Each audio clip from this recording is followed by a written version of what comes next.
What's up, everybody? Sorry for the late start as usual, but let's dance. It is what it is. We're gonna get in here, get a few wins.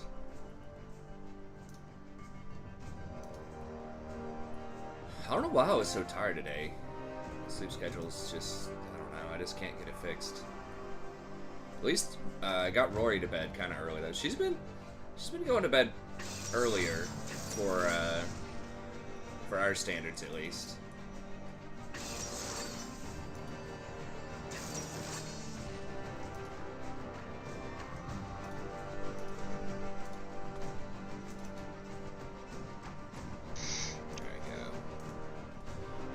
I was telling Jason, I might... Oof. Oh god, dude, this is gonna be bad.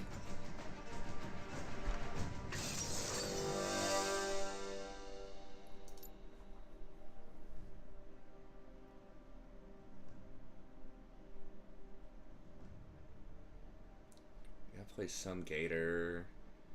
She has like one game on Ash.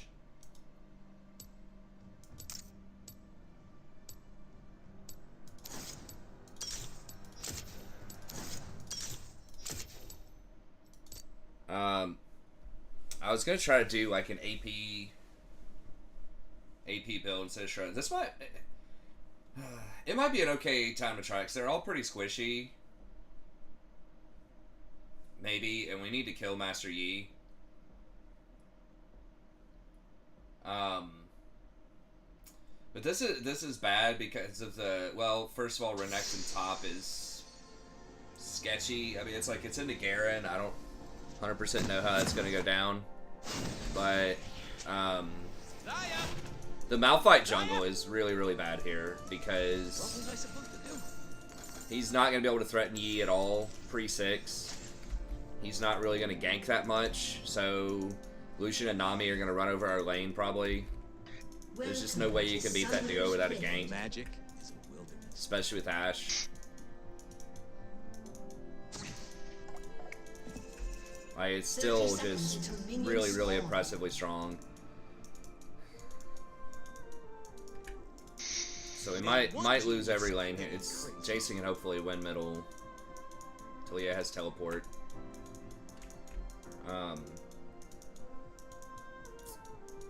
Ashe is also really vulnerable to Talia's wall. I've been kicked around since I was born. It's all right. It's okay. So yeah, there's a lot of bad stuff going on here. But hopefully we can pull through. I thought about dodging, but... Ha! Hey, thanks, Daly. Hopefully you gave us a good rating. Humans talk about their treaties. We talk about their lies. Yeah, I mean, I feel like Garen is probably better than Renekton, but Renekton does have Ignite, so maybe he can win early.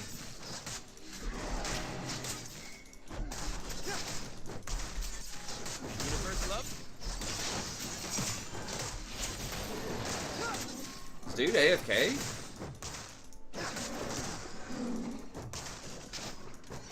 I think Malphite might literally be AFK. I am definitely more confident in dangerous situations. Fuck, we're gonna miss the first wave too. He said his computer, I think, is messing up. Well, awesome.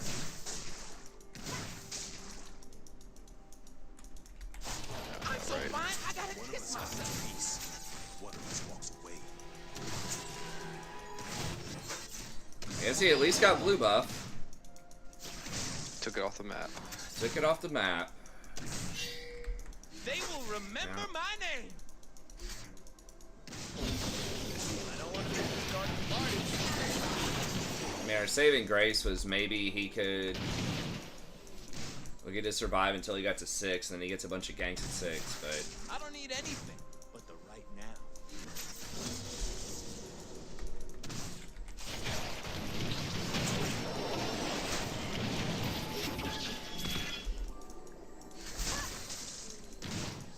Gotta get myself hyped. Okay. 1, 2, 1, 2. Woo! All right.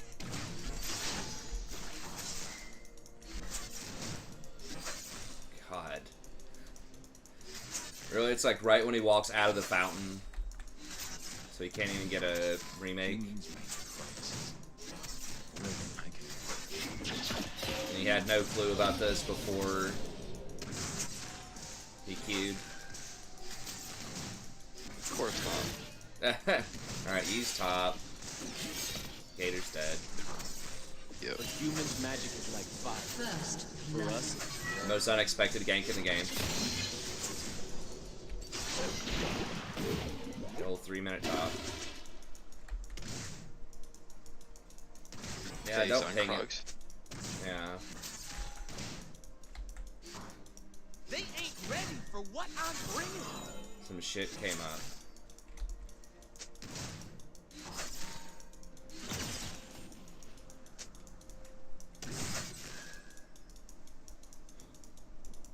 Woo! You animals are dumb.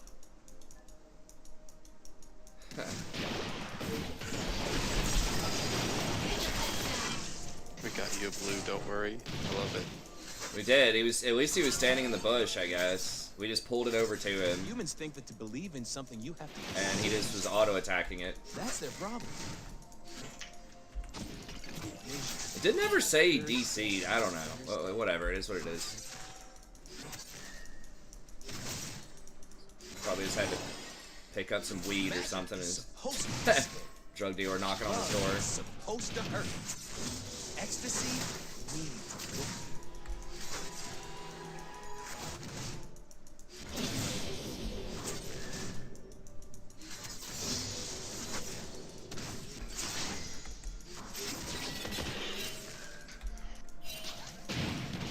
crap. I totally forgot why I'm here.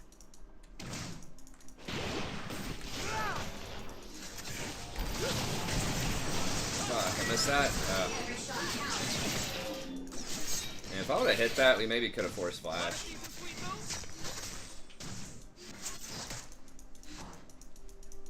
No, we're not getting dominated as hard as I thought in this lane. That's good. Do not get bubbled right here, please.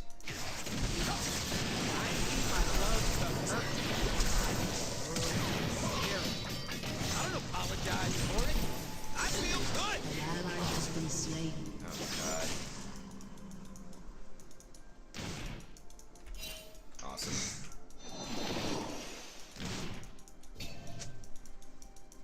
Magic isn't supposed to be safe.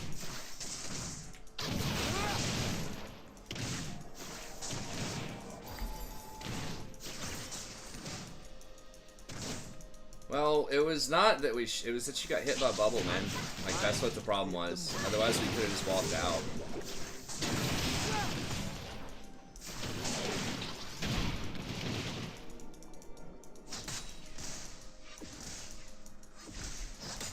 I am a chronic line stepper.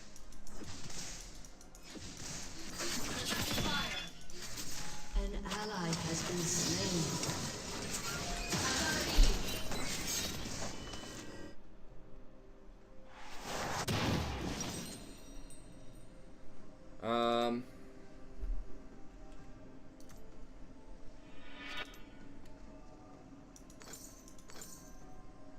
I will walk in. I will dance. They will part.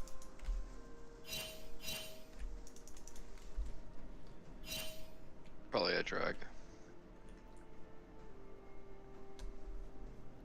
Yeah, that last auto did feel a little bit longer. They probably are. I mean, we can't contest. Malphite's top, and he's. Trust my life. I guess he's not that far down level-wise. But they are way stronger bottom than we are right now, so.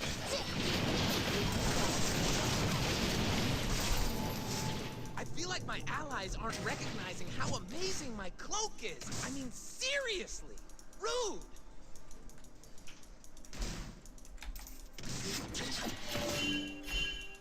Yeah, they could be coming up middle. I don't know. I'm here. I'm gone. I am so gone. They're gonna try to dive. I know people are watching. How could they not be? I got you. An ally has been slain. How is that even possible? Really?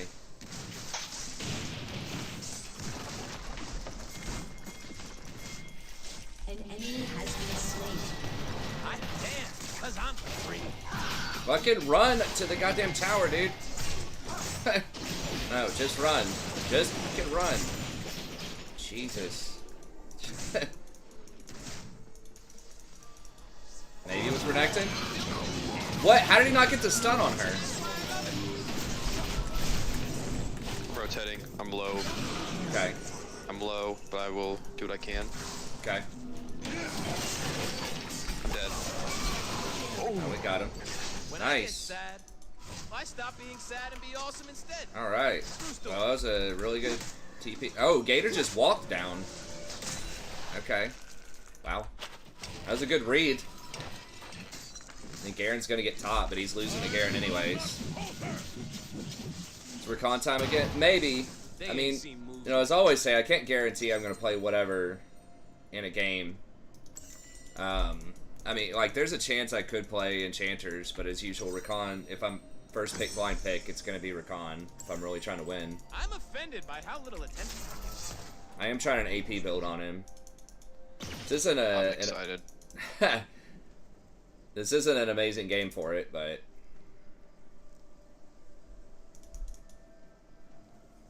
yeah, I mean, it'd be nice if some of those kills weren't on Renekton, but you know what? We just needed anything. Once I he got gets him back in the game. yeah, once we get Blather and King, he might be able to beat Garen. I don't know. I'm assuming that's what he's getting. Yeah, he's got it now. Okay. That's a pretty big item on him. I mean, pretty much anyone that gets that item is big, but yeah, Garen doesn't have his Trinity yet. I don't want a world that's safe. Ashe does have Arrow. Yeah, I gotta watch that because I always get hit by that stupid Your shit. turret has been destroyed. Oh, she's on our team this time, so Oh, good. Yeah. wow, I'm an idiot. That's fine. I do that all the time too. This time it's a good thing. They might be coming up. Yeah, they're coming on your flank. An enemy has been slain. Just let me die. An I don't ally has been slain.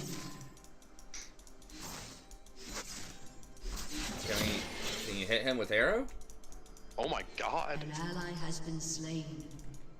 An ally has been slain. Ladies and gentlemen, I am here to entertain myself. But you Almost had too. him. Yeah, they're all coming bottom. No. They're all coming down here. It's a revolution. I don't know if they're gonna And dive or good not. times. Okay, no, he's over there.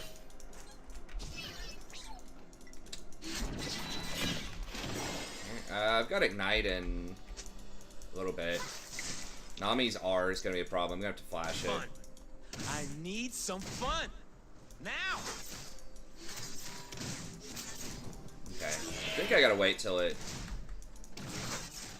pushes in a little bit more.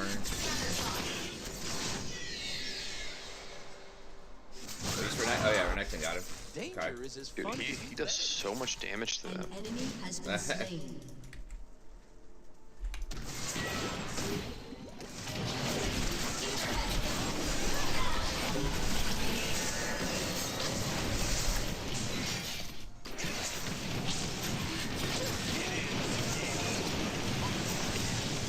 Careful, you guys might have a wild Garen up here.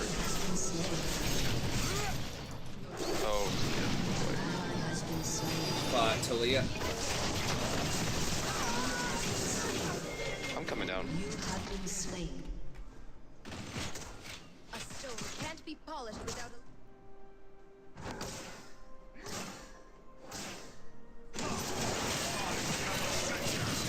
Oh, he missed the stun! Ally has been I do slain. not wish to kill them. I want them to hear the music.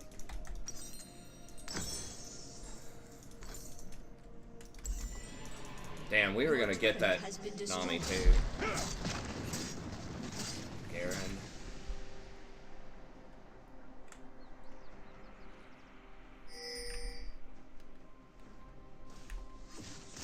They're gonna try and test me?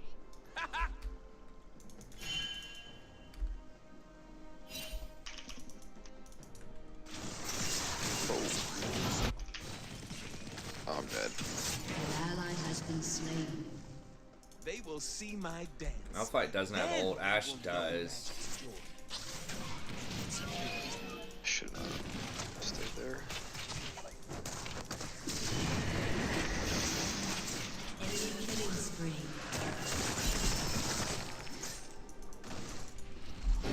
Staya, I am born of magic. This is my destiny. Your turret has been destroyed. Wait, Renekton, did he just die solo to Garen? Mm-hmm. Oh my god. Woo! I am Just so kind of into fucking getting this. run over. We gotta... What is this? Your turret has been destroyed.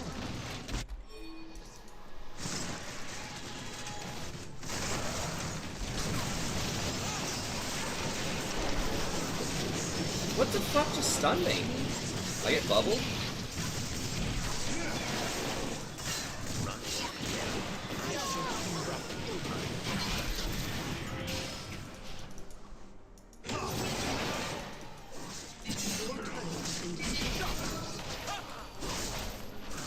Just gonna walk all the way to the base. Get the inhibitor.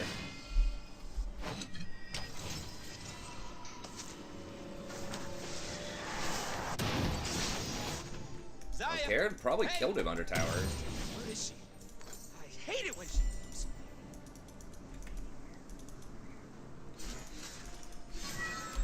Your turret has been destroyed.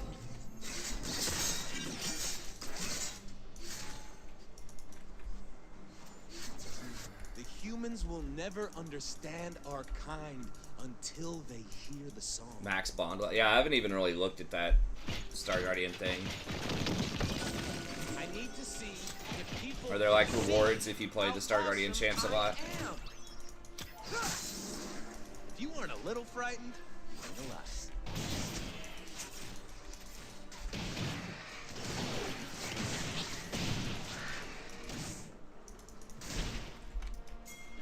Hit him?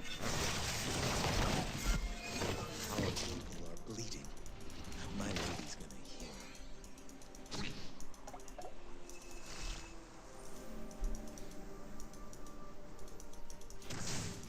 I still don't even have wards yet. Feels bad. Your turret has been destroyed.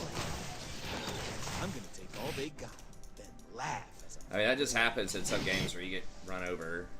Sucks.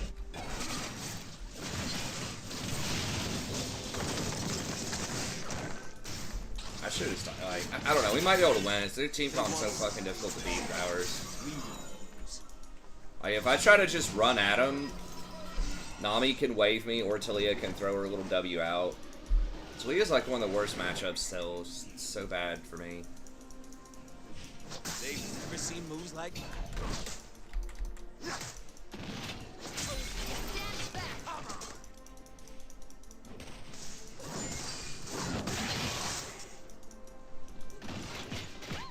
Don't take a lot of words.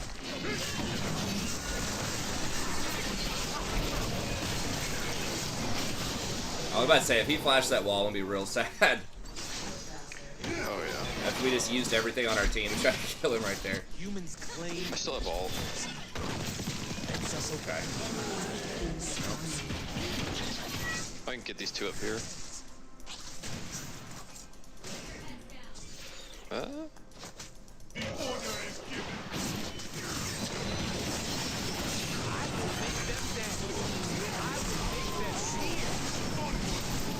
Oh my god, the wave!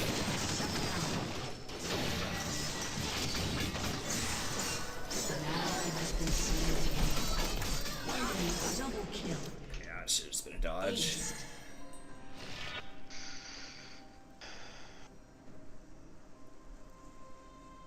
Your inhibitor has been destroyed.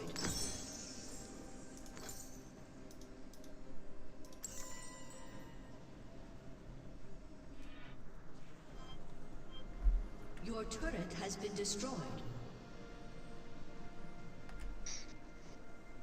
Yeah, I'm trying it out. Yeah, I mean, this game just basically isn't even a game. It's a game that shouldn't have happened. So, I wouldn't... Why is it taking so long to get back to the action? Your turret has been I destroyed. wouldn't think anything about this game. We have like an F-tier jungler that was AFK for the first 2 minutes.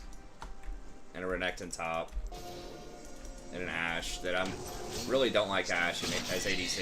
I think she's okay as support. I've been convinced she's okay as support, but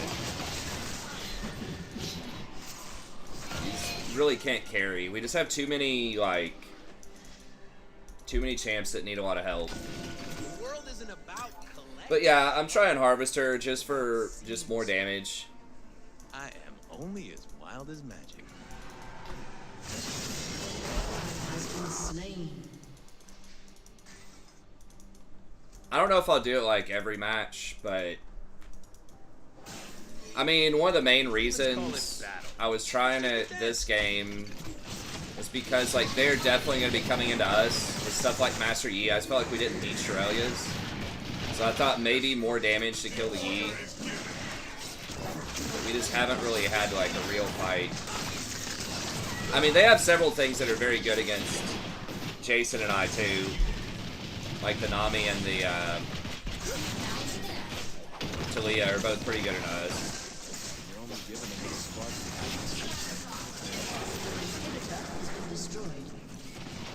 So it's just like 2 deadweight champs, and their comp in general is pretty good against our comp.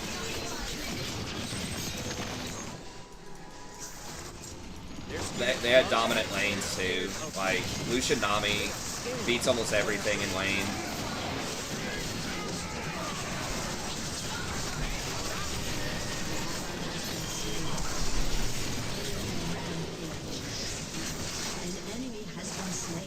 I can't wait to see what I'm gonna do.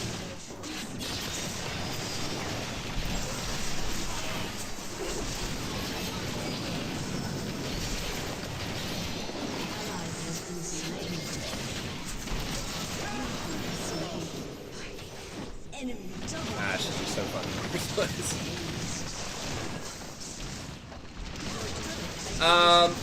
Nami pretty much only gets played with Lucian. She's very good with Lucian, in my experience. That combo is still really good. A lot of people are kind of sleeping on it. I don't know if it beats, like, Misfortune Senna or something, though. Like, some long-range, high-pressure types of lanes. Or, like, Lux Jhin.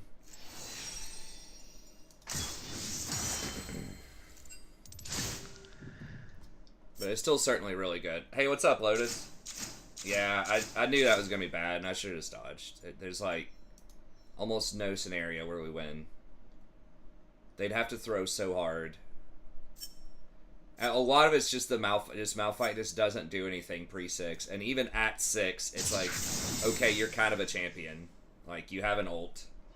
But it's still not, like...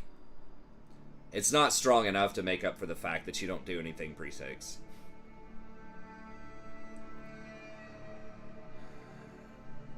Misfortune Senna. What do you mean? Question mark. Just like anything that's like Misfortune, Jhin, Caitlyn, plus long range harassment thing in lane. That's because Lucian's range is so low. And Nami's heal, like, it's not that great by itself. I think one of the... Oh, I've seen them together. That's one of the most annoying lanes. Misfortune's probably the most obnoxious ADC right now. I think she might be the best for solo queue, platinum and lower. I mean, Sivir's really good too, but... Just literally press make it rain on them. Just open with tier. Press make it rain on them. Over and over again, and that just wins you the lane versus most lanes.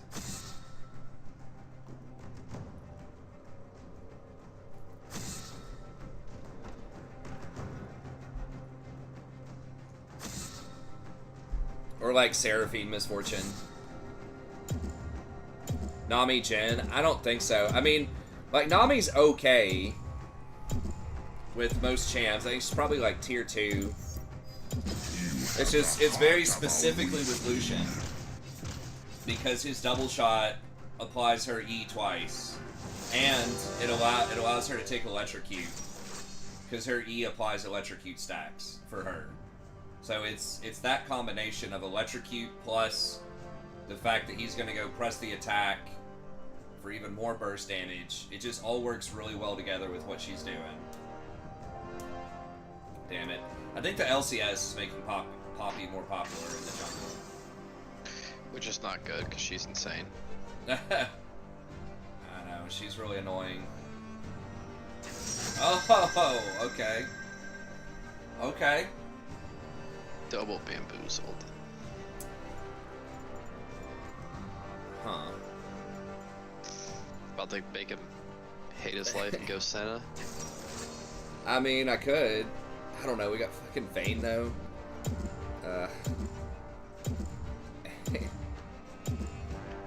Is Vayne Lulu any good?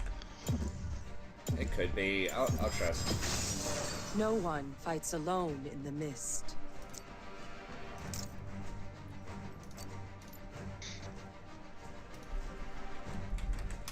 Yeah, it's just not. Vayne is just so fucking garbage right now, I feel like.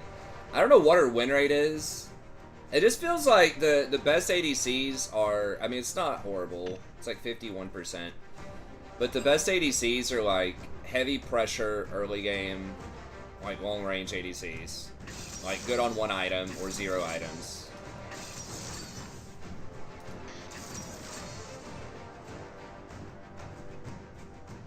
Hoping Well, I'm not nothing. going Night Harvester this game. You are or aren't? Alright, I'm gonna have to go Leandri's. Oh, it's too many tanks. Too many thick boys. Yeah. Is it still... I think this is still the...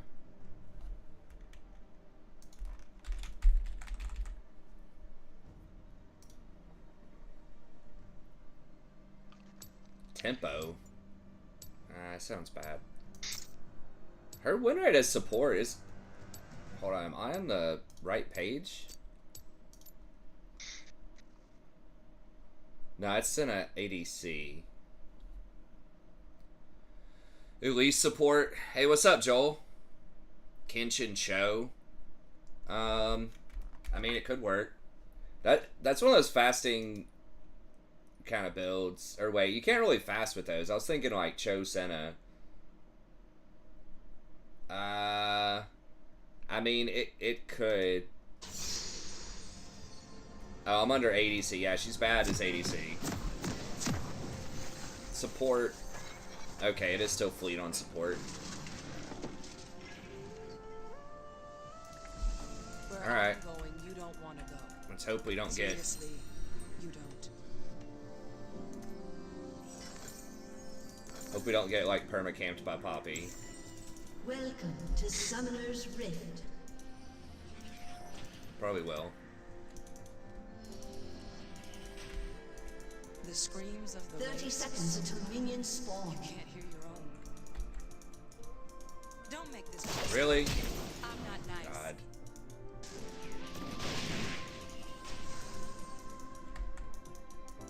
They're there, man. Like, what the fuck?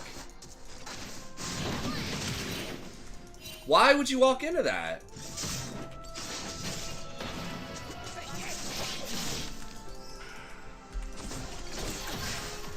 Minions have spawned. Like, I literally just had to flash.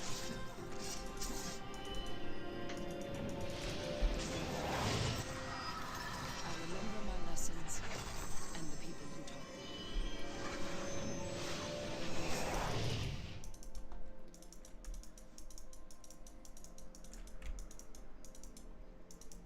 Oh, they went Caitlyn too. God damn it. Like, ugh. We're gonna get dumpstered in this. Well, maybe not. Hopefully not dumpstered in lane. No, we can't.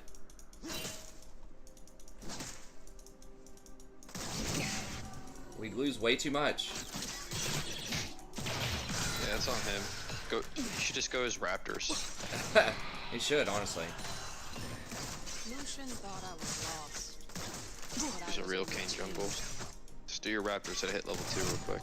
Yeah, he's just gonna have to smite. I mean, it is what it is. It's fine. Yep.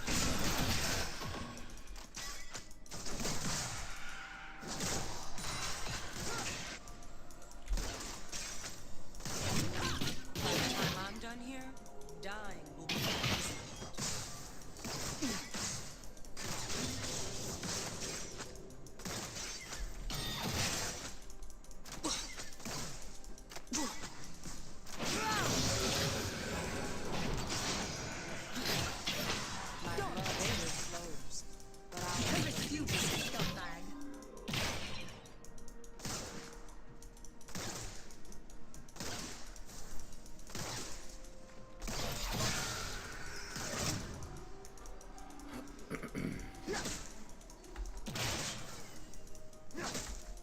maybe done biscuits instead of approach velocity.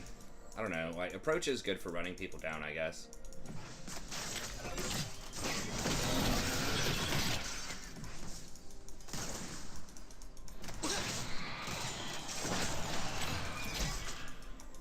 Light should teach us not to fear the dark. No mistake.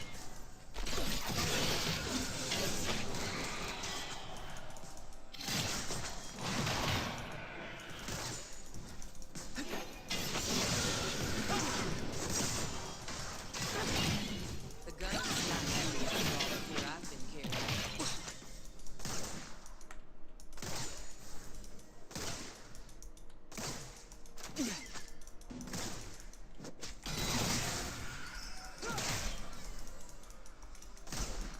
First blood.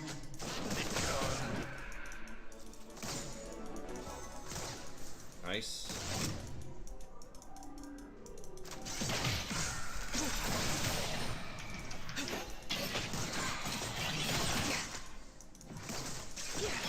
Small free.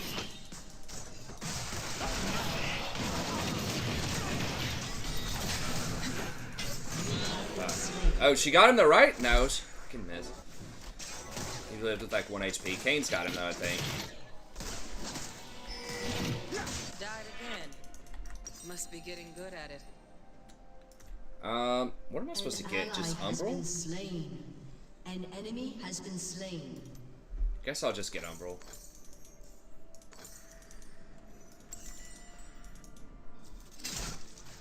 Caitlyn got out though. Love was left when everything. Well, I else ignite was on Senna. torn I don't know. I probably should have taken something else.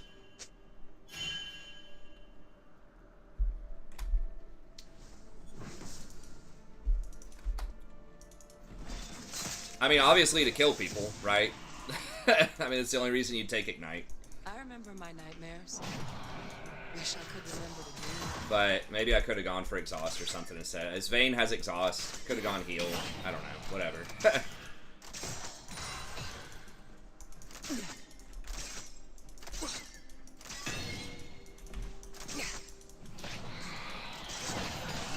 Pain doesn't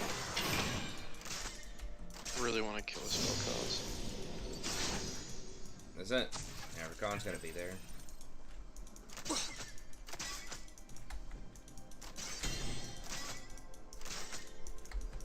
The past is a wave. Keeps returning. He's dead, right? Unbelievable, no way. I got his flash. Yeah, if I would have ignited that Rakan, that would have been a lot cleaner kill, and maybe they just kill Caitlyn. I don't know. It's harder to hold a hand than hold a gun.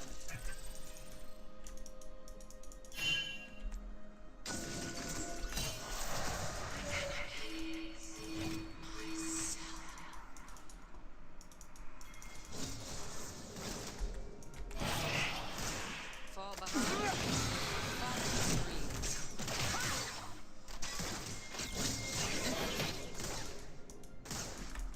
Really?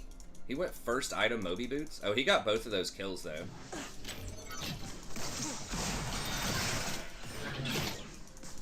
How the fuck does it do that much damage this early? Light the most.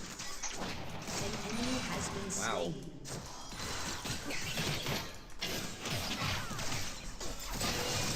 What are we doing here, bro? I see.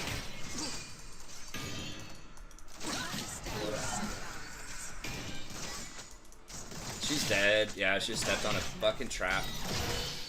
I saw that trap there. I knew she was gonna do it. She made it with like 1 HP.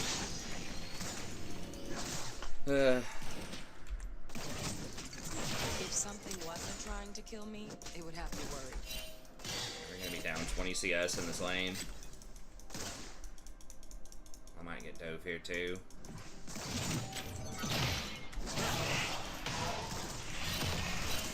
An ally has been slain. The mist is not.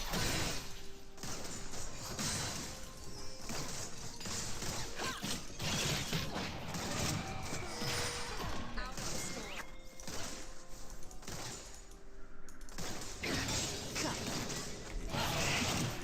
Out of the lantern, hell came with me.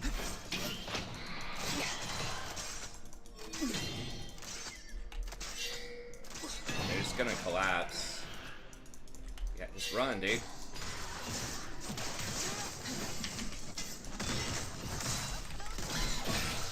life is my choice, living is cool.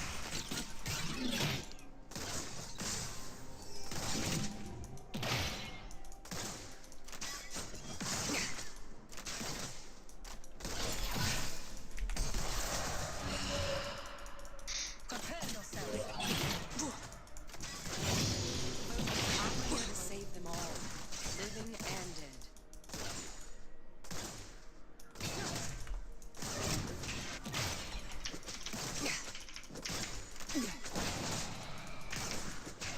An enemy has been slain. Damn. I was trying to get that soul too. It's just nice not to be in characters.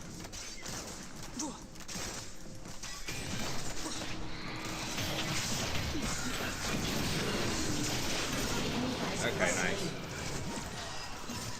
Death delivered with precision is true power.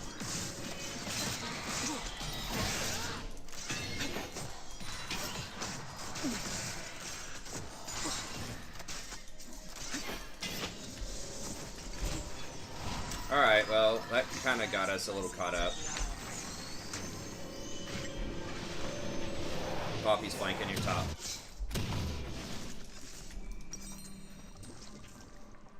Damn, I really wish I could get those boots right now. I see myself in them, in the eyes of the people Oh my I god. save, and the darkness. Ally has been slain.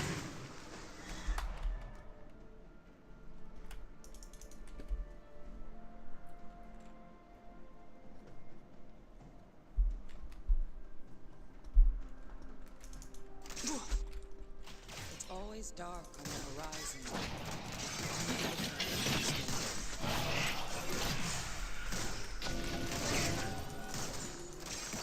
Damn it.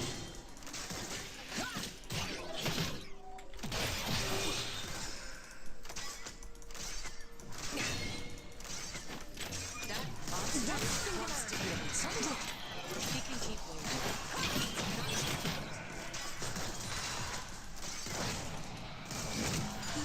Killing spree.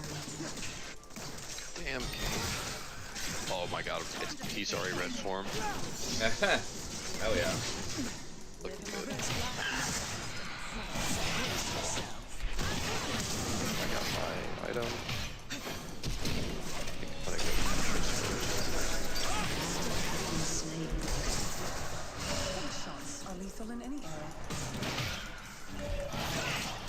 Kane's coming down, looks like. Okay, so I keep him busy. I might even come down. What is he doing? Get the fuck in here! Oh, he saw Vel'Koz? God. I'm gonna try and make it. He needs to ult. Ult. Or doesn't have it. Shut down. Rough stuff. Did not have it. Man. Life won't let me go. Well, they're 100% on drag.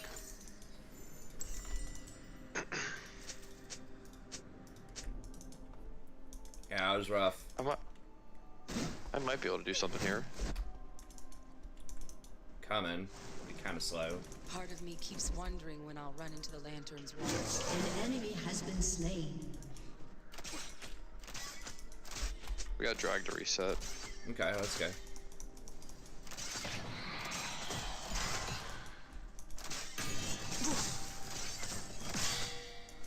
I don't carry this to compromise.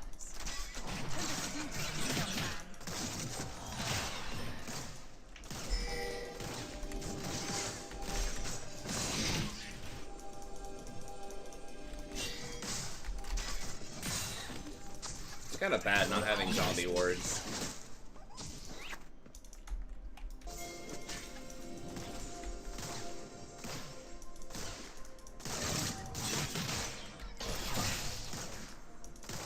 Yeah, they're on drag. It's gonna be really hard for me to. Hunted by the God. forces of darkness. There's like 50 wards there. Okay, I can make this work. Yeah, they're on it.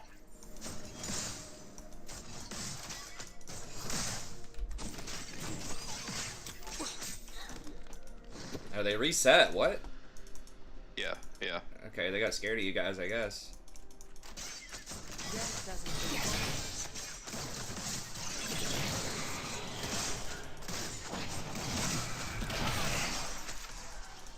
This Poppy is going full damage, which is probably good for us. Yeah, hopefully. Oh shit. taking necessary effort. The storms of the race are so loud that you can't hear your own. Yeah, we'll Poppy or Poppy spot side. Oh yeah, Poppy's coming down. Okay. I get a flank. Coming back. Like gunlight.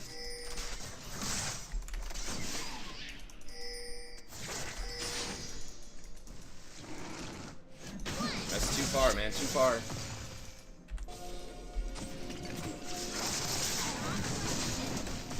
I forgive. No one else has to. Has been slain. We get drag. Yeah. We can do this. Okay. If Elkos comes, I'll turn. Oh, I can't get charges. Damn it. Shut All right. down.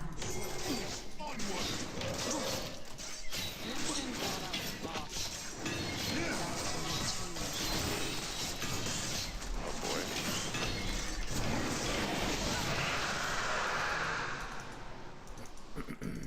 An enemy has been slain. An ally has been slain.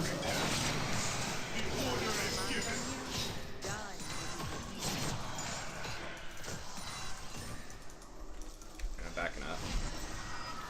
Bound to the stones, bound to each other. An ally has been slain. Worse.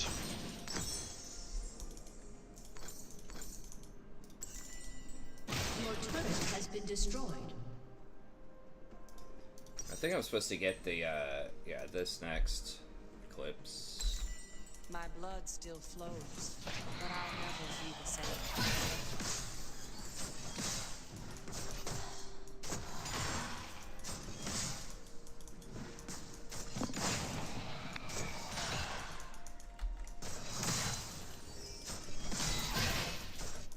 Fear moves like a current.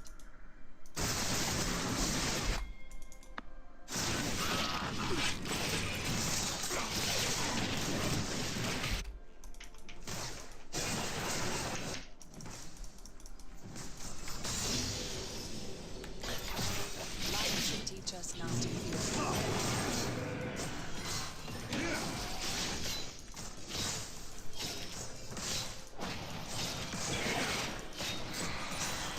Man, fight through heal. Too hard. Oh. I mean, got bamboozled there. Got him.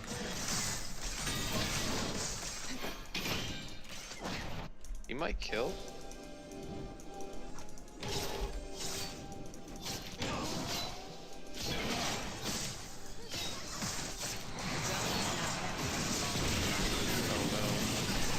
Ally has been slain.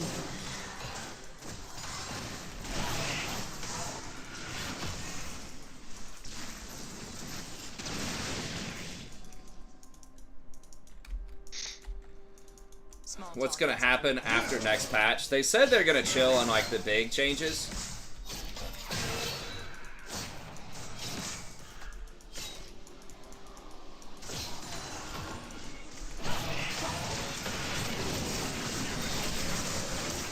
I remember my nightmares. What? Wish I could remember to dream. Alright, I need to get some better rewards here.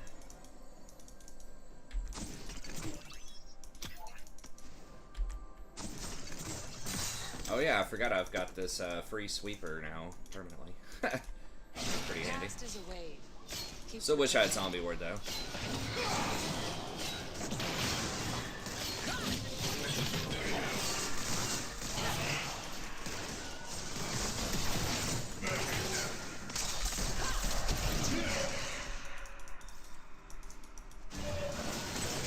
Yeah, he's just like turbo engine. Killing spree. hold a hand and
kill Poppy here. Maybe. Has been slain. An enemy has been slain.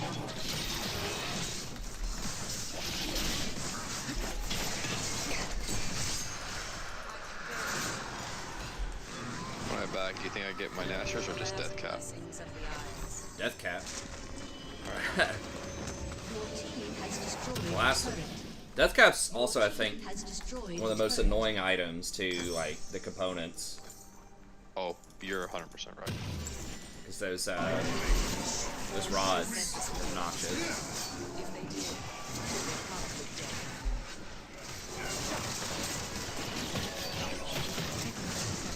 Oh, no.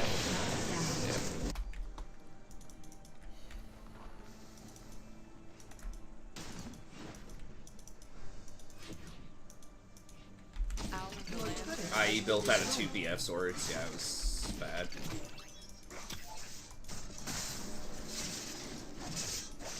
enemy has been slain.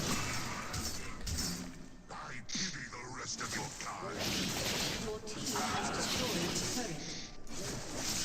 If life is my purpose, living.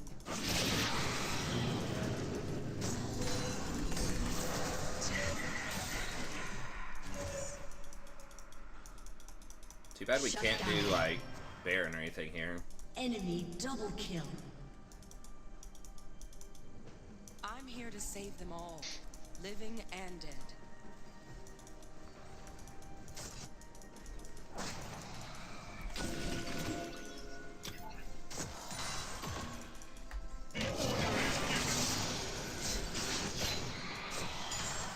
Let go. It's just nice not to be in catacombs.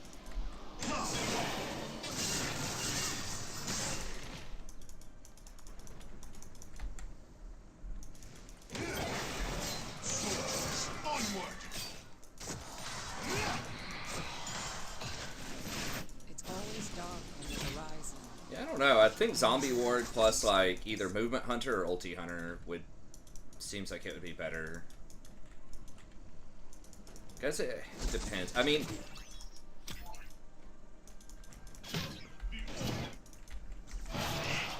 holy shit, I missed it. Rakan didn't see that. He saw Wants it. to hear me scream. He can keep waiting.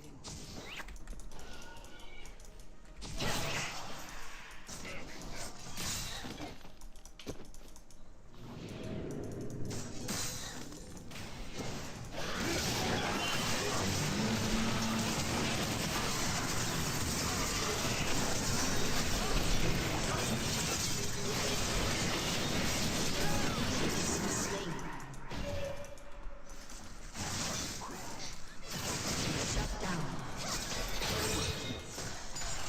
Rest now.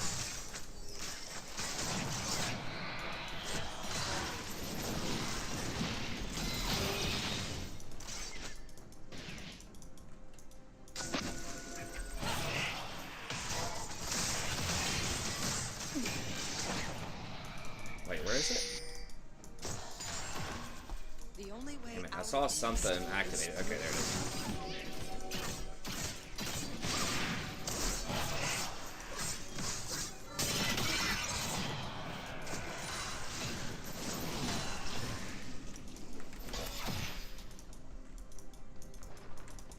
I don't carry this to compromise.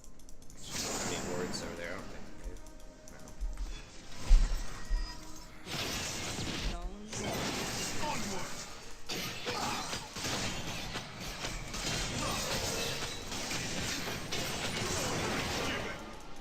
Is she going with Valor? No.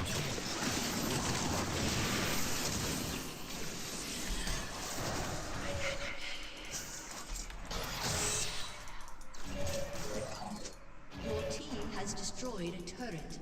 Okay. I'll get us through this. I need to get more wards here soon. Oh, Rakan's right there.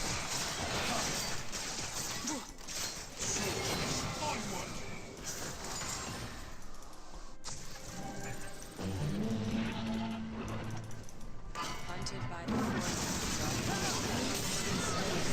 I can make it.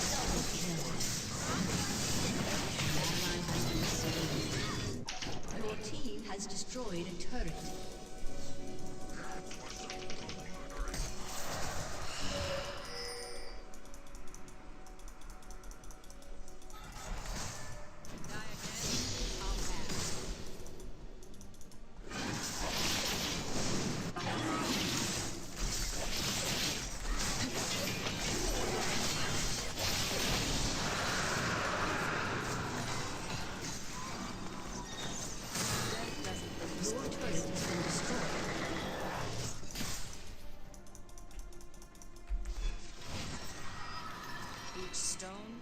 Watch volume 8. What's RWRD?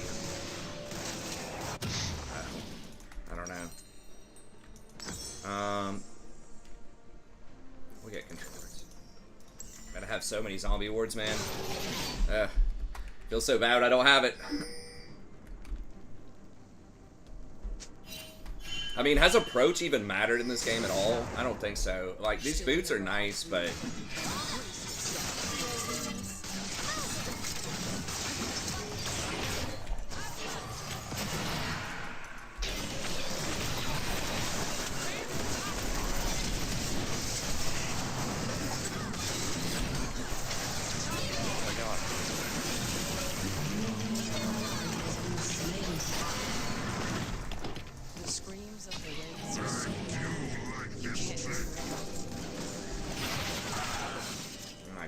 everything.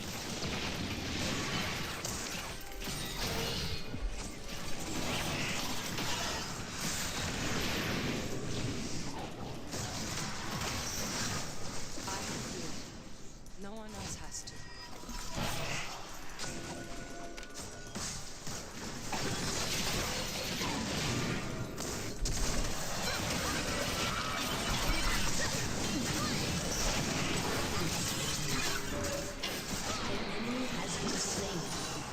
Oh yeah.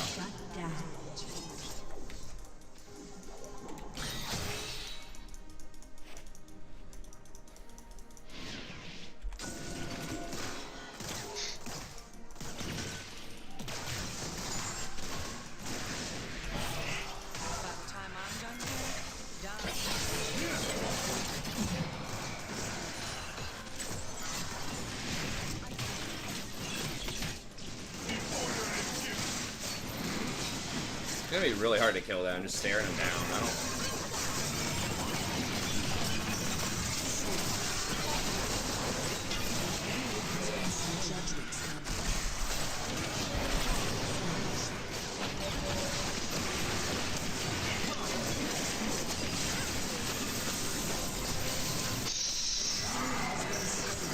I did.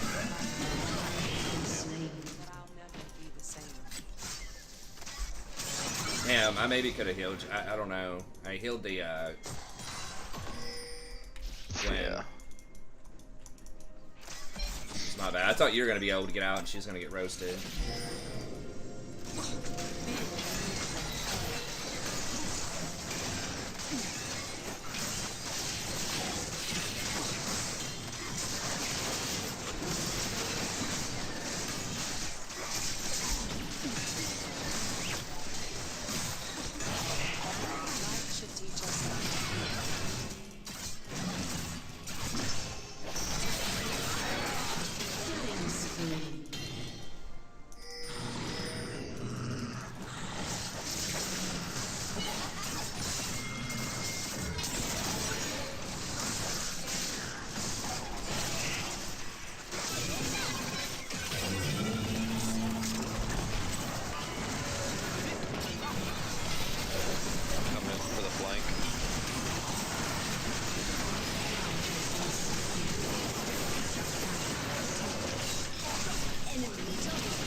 Rakan might be in a pit. Oh, we got him. Okay. Nice. I guess just push top. Has been slain. You have been slain. This is absurd. Well, I get next against their team. Collector, you think? Chat? I think just a Dirk. Something with Saria Dirk.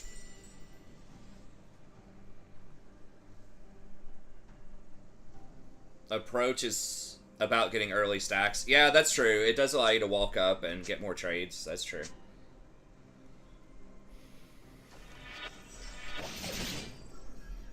Hey, what's up, Improving Motivations? Yeah, we're acquainted. Oh, okay, okay. Lakari. Which player is it?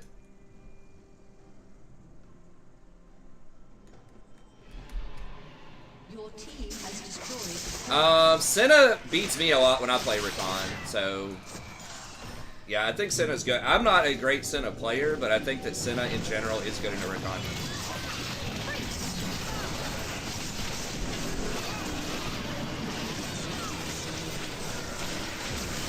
Oh my god. Did we at least get the Rakan? No, we didn't. Overcommitted for him.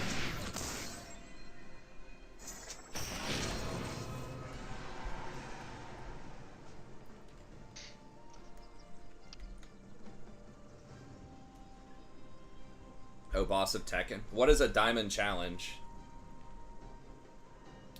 He's just trying to unrank to diamond, playing random champs or something.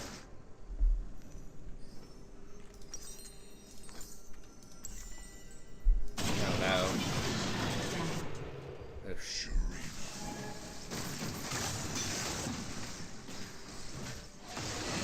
I'm not gonna say anything. You guys are always wanting me to flame people.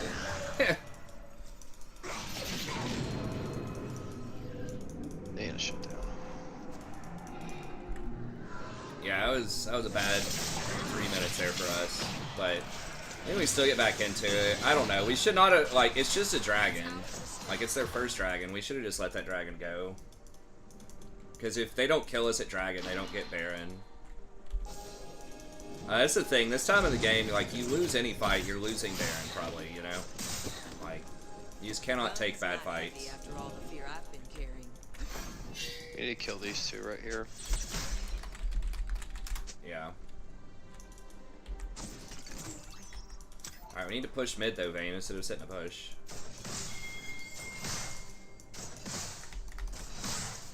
Small talk wasn't really part of my training.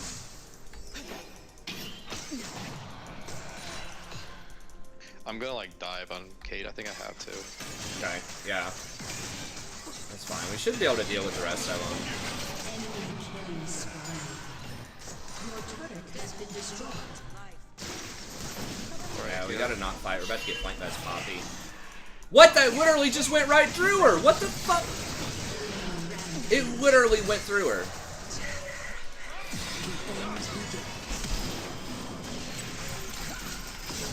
Has destroyed a turret. Did you guys see that? Double kill. Wish I could remember. Your team has destroyed an inhibitor. Your turret has been destroyed. Your turret has been destroyed. Yeah, someone else took the Rakan. Turret has been destroyed. Oh my god. What? Your inhibitor has been destroyed. It was defined. Dude, Vayne, just stop. That's so cringe, bro. Like, you blind picked Vayne. We got dumped on in lane. Like, that's what started the Caitlyn going on.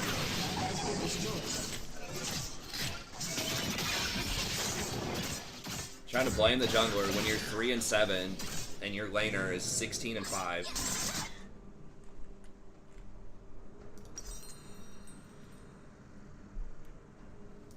Like, yes, Kana is fucked up. We have too. Yeah, welcome to why you don't blind pick Vayne 101.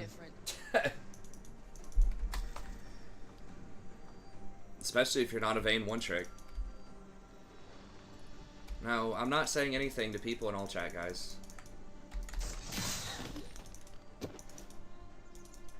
It's harder to hold a hand than hold a gun. Gwen should be able to crush them in side lane 7. If we can just, like, not die.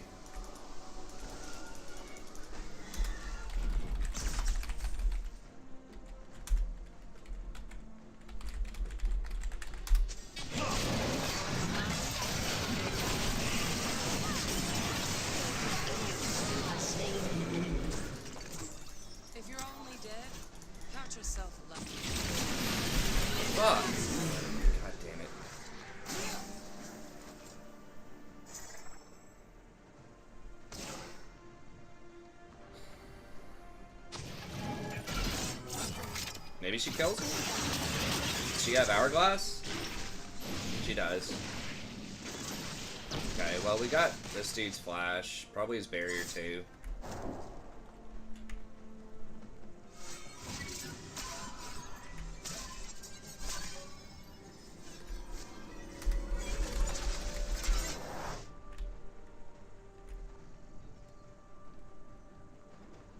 And that's why I've been using Vel'Koz. I mean, dude, come on. Like, it literally could have been anything sitting in that bush. He just had position on me. Everything that's happened, I just want it to matter. He's saying because Vel'Koz killed me out of a bush. That's why you pick him. It's like, I mean... it could have been Yorick mid, and I would have died right there.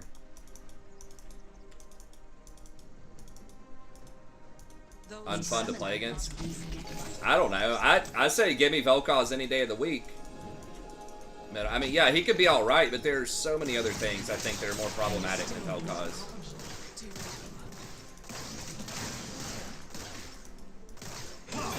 By give me, I mean, like, let me play against Vel'Koz versus other stuff.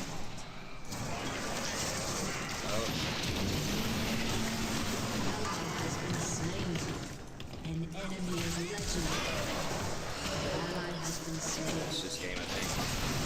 Yeah. The mist is not. That's unfortunate.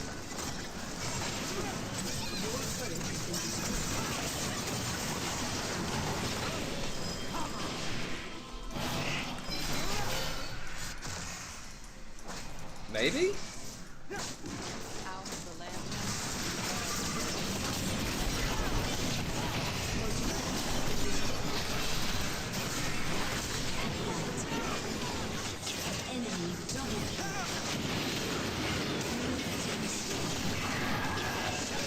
Maybe? Come on. Oh, she autoed a minion! Oh my god. She autoed a minion twice. Your turret has been destroyed. Well, I think we might live one more time here.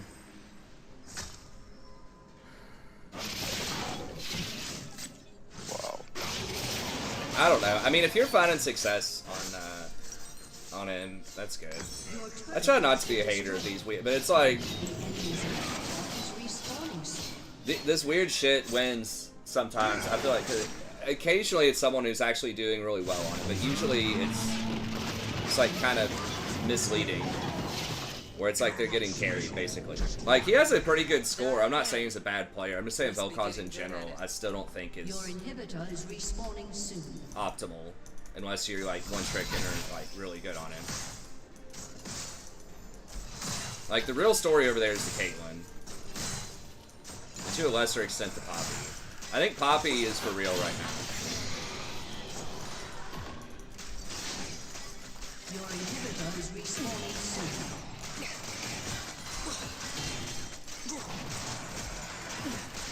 Wait, why did Vayne get Mercurial If instead life of is Blather our and King? verse, living is the cure. Like what's the CC? Rakan? I mean, Rakan still knocks you up against that many tanks.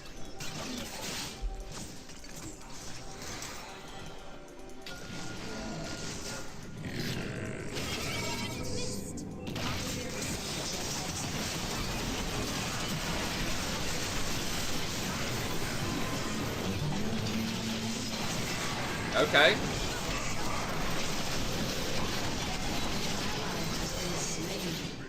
Double kill. Okay, it's everybody but Poppy.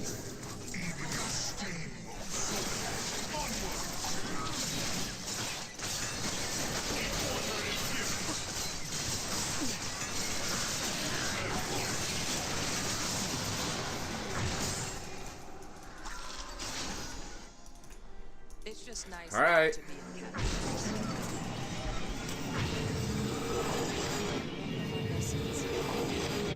Poppy's the best champ in the game? I don't know if I'd go that far. I think she's probably a good jungler. I mean, what else am I supposed to get here? I guess just another Dirk. I feel like we just need power here. People just need to peel me and I'll kill their whole It's team. enough to hear Lucian say All right. my name. Yeah, I think we've got him outscaled. We just got to account for the Caitlyn. Yeah, she might be pick ban. I mean, there's like, you know, probably at least 3 or 4 other champs are also pick ban. I mean, I don't know. It's possible. I feel like that's a bit extreme. We need to push this lane.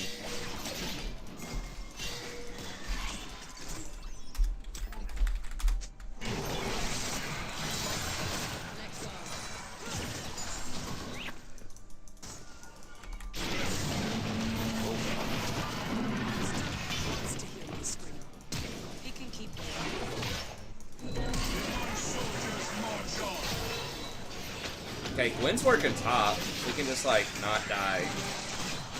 There was like 3 ults that just happened. Yeah. Living my best life. My best second. God, I'm at the back. What the fuck? Dude. Your team has destroyed a turret. I mean, Gwen's gonna, like, take their base. Oh, Poppy's hinting. Come on. Oh! God, that fucking headshot. Go, Gwen, go. Go, Gwen, go. Your team has destroyed a turret. Just ignore him. I'm gonna end it. Has destroyed a turret. Enemy. Come on, baby. Oh, no! God damn it. Please tell me they don't run it all the way in. I'm up in 20. I don't think I can stop them.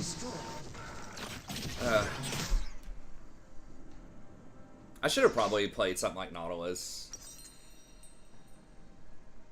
Damn. Your inhibitor has been destroyed. If we just held a little bit later. Life won't let me go.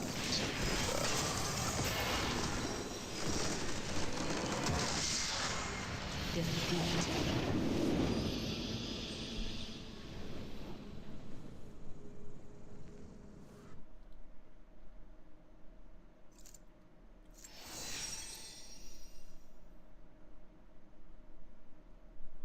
Oh yeah, I would say international, yeah, like international selling food and stuff startups is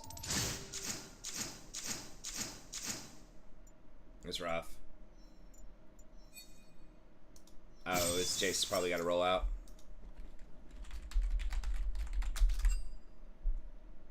Yeah. 73,000 damage versus 32.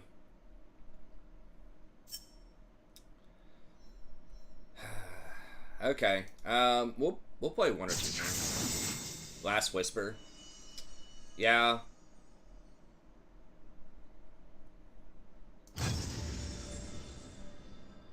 Did I do more damage than the Bane? I didn't even see my damage. I probably didn't. I think if I was like a good Senna, I probably could have, though.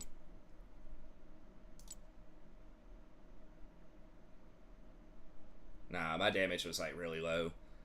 I was like at the back. Nah, I think Senna's pretty good on this patch. I'm just not good on her. My like positioning wasn't that great, and I was just like hitting tanks most of the time. I was either getting 1 or 2 shots on Rakan, and then I was like getting zoned by Vel'Koz's laser and just auto attacking like either Poppy or Ornn.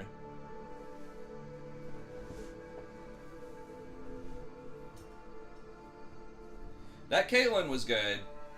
Most Caitlyns are not. The Zelo. But she played it pretty well. I should've, I don't know, I could've done like Lux. Maybe just Nautilus. I don't know.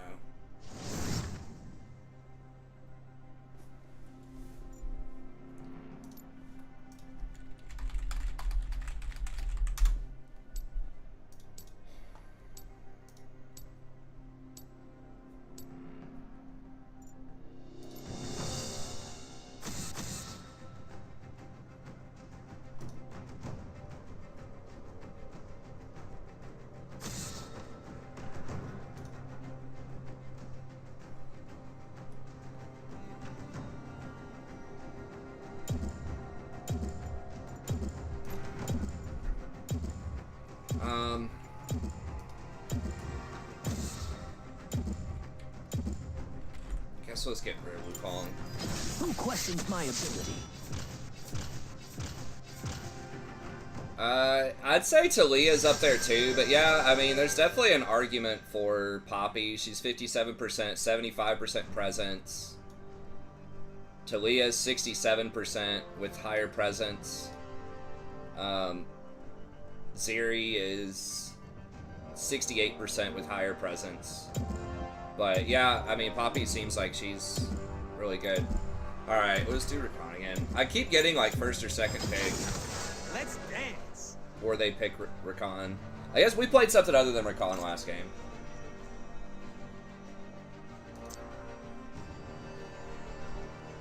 Callista's no, Callista's not back. I mean, in Pro, she literally has a 19% win rate with a 77% presence.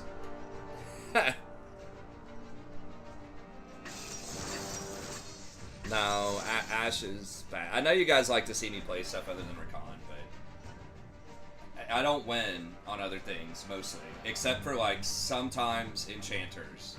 But, like, I just am not winning on the damage chance, outside of Lux.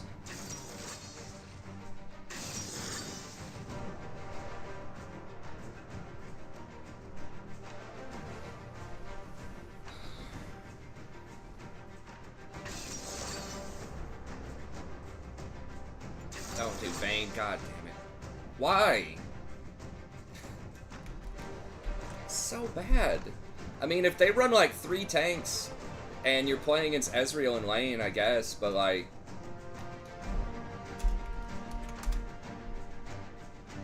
The name of the game right now is Burst. She's 70% Tristana! And has no Vayne games. Oh no, okay. Okay, so she's got 15. Vayne's her second most played, but I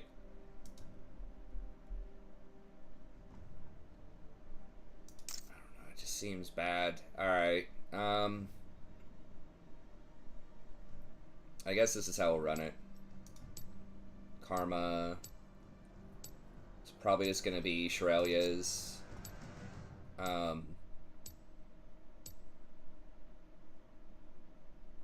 Hopefully Karma doesn't go Moon. If Karma goes Moon... Oh, I'm not flaming, guys. I'm not going to be toxic to people on the stream. I know you guys seem to really have this fetish for me being toxic to people, but I'm not going to type in chat.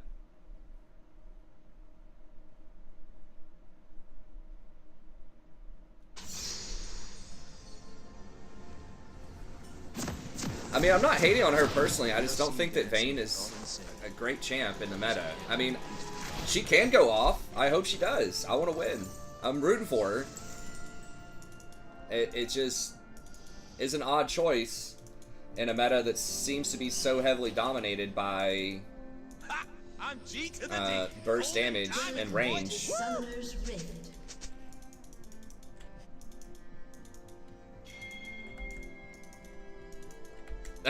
What's up, Scantrack? I know, I try not to be too negative too. I know I could always work on that. I try not to ever make it personal or complain about too much of the current balance of the game. Because I am a believer you can win. Like, it doesn't matter what the meta is, or like, in the long run, over hundreds of games, you can climb no matter what's going on. You can have a bad streak.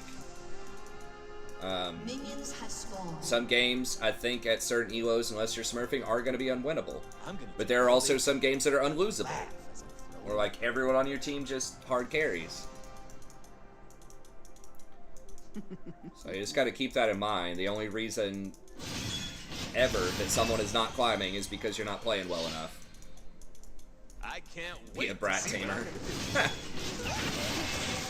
That's the after party stream.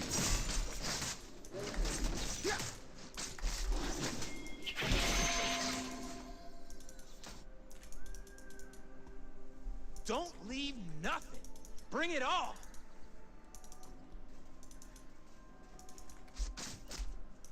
Unlosable challenge accepted. I mean, like, unless you're obviously throwing, but...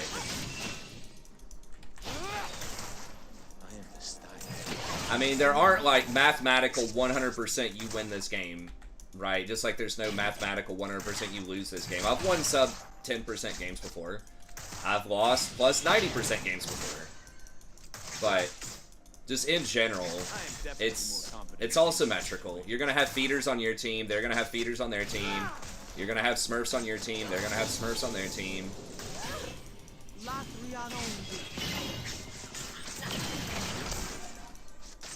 For humans, magic is like fire. For us, it is water. So it's like you can be annoyed from time to time. I try not to get too annoyed, but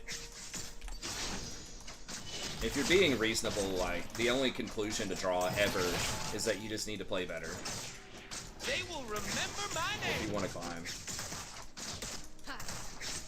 Just anecdotally too, right? If you dropped a pro player in like Iron 4, they're not going to be stuck.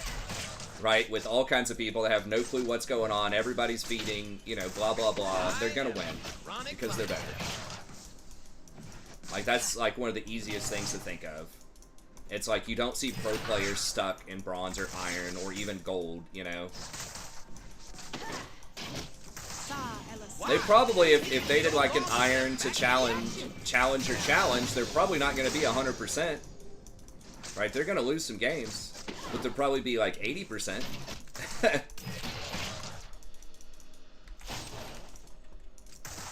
Without wild magic, we have no children. We have no history. Blood.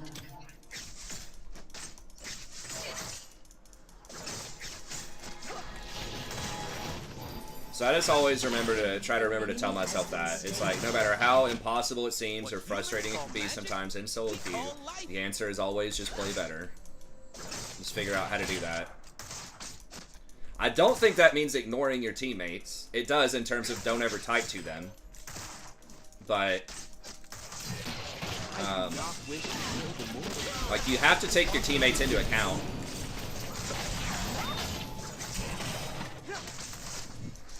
No, don't tumble into her! What the fuck? She's charged up, bro. I got freedom. I got a lady. I got a cause I die for. That's who I am.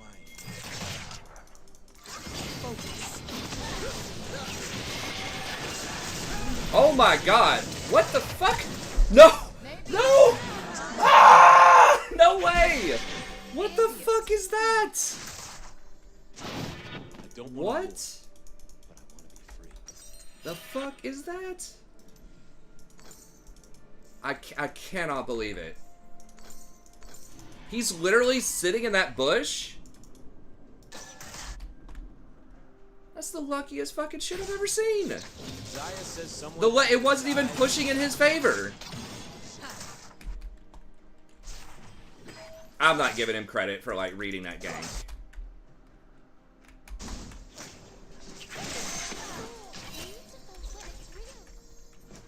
I mean, maybe he saw her do scuttle or something. I need the world to be scary. Like, it was pushing towards I us. feel good. And I'm Rakan, and that's like a vein. There's like almost no way. Karma and Samira have almost no CC. That was the dumbest fucking gank that worked out, in my opinion.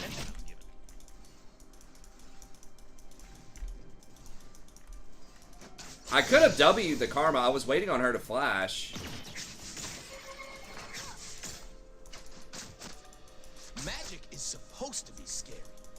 And that's like having a 2-7 offsuit and like pushing all in pre-flop in Texas Hold'em, and then you flop a full house and you're like, oh my god, I'm a genius.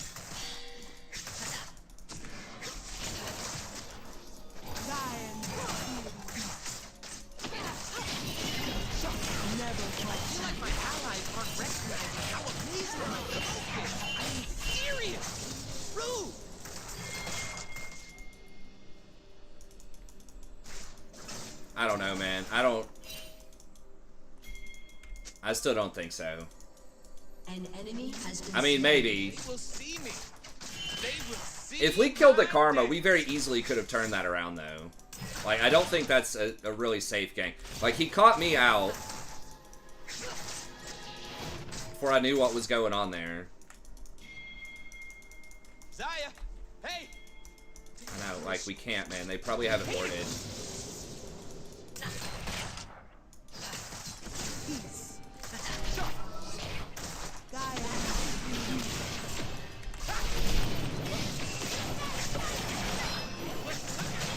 No fucking way!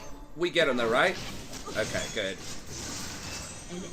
Oh my god, dude, if they got out again, I was gonna be real sad.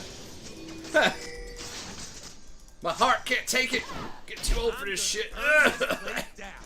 No, not that bad. Vayne, please! Holy shit. Miss like an uncontested cannon. Alright. The humans will never understand our kind until they hear the song. Mankind is blind. I want them to see. I think, honestly, he just cleared his Gromp, and then he was like, you know what? I'm gonna just go sit in this bush, because the enemy team is low, my jungle is clear, and I have nothing left to do for 30 seconds. Like, I think that's what it was. I think he went top to bottom. Should I? And just didn't have anything else to do and decided he'd sit in the bush. Like, that's what I think it was. I don't think it was like, I've got this crazy read on Lilia here. I mean, maybe they had it warded near the top of the river. But I think it was honestly, he just didn't have anything better to do for 30 seconds. I should have probably taken it back there. They know.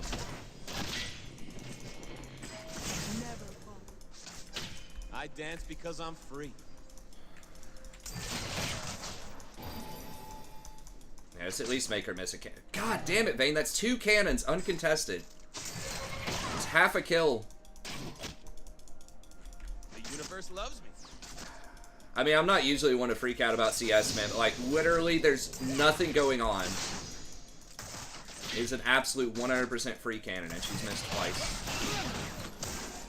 I can't die looking this good.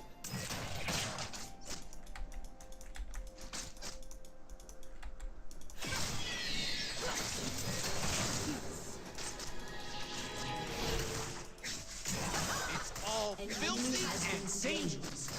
And that's why I love it.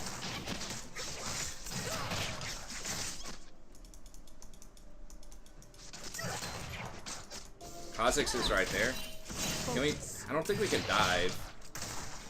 I look around these forests and I see freedom. I hear the music.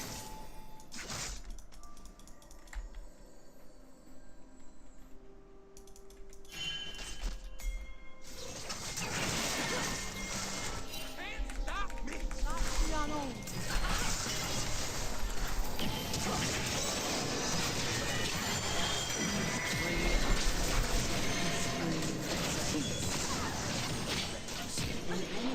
Nice. Oh! She lived? Wow.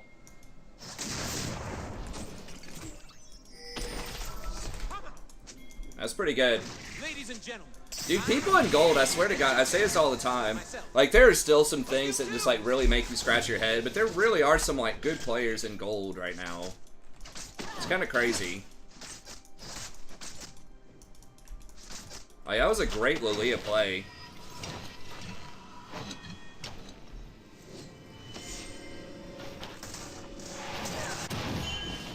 They think they can catch me. An ally has been slain. I might try out the Harvester build again here. Just see if we can snowball this a bit more. I don't need to understand the plan. I trust my luck.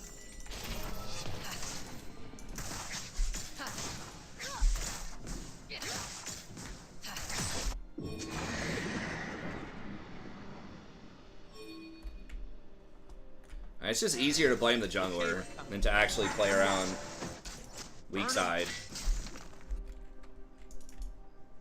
I mean, when you hear the Rift Herald die, and it's not your team, pretty good chance their jungler's top. They ain't seen moves like mine.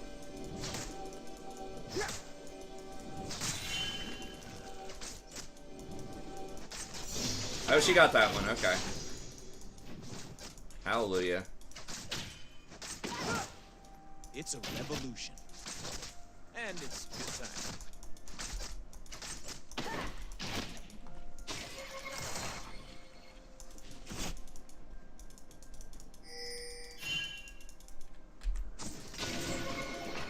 Name one genius that ain't crazy. Never falter. You just gonna jump over this wall at us?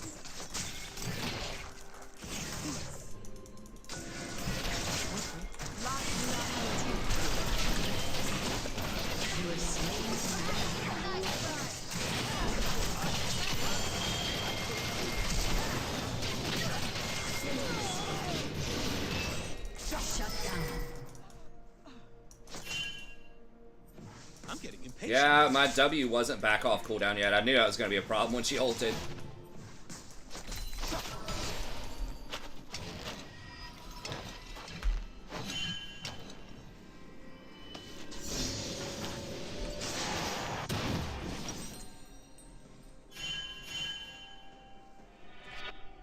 Do I go? Sork feels pretty greedy. I'm gonna do it though. I miss Sai. Why'd they play so aggressive? I mean, they just think Samira is gonna beat, like, that they can just beat Vayne early. But Gotta get my like this thing, I do more bursts than they were probably expecting on the Karma. All right.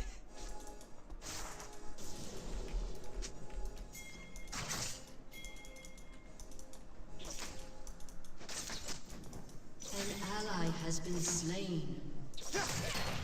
Long ago, our kind danced upon the mountains like kings. Now only the embers remain.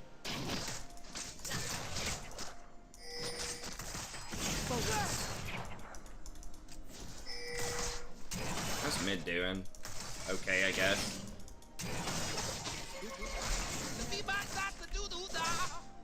She's got shield bow. Has been slain.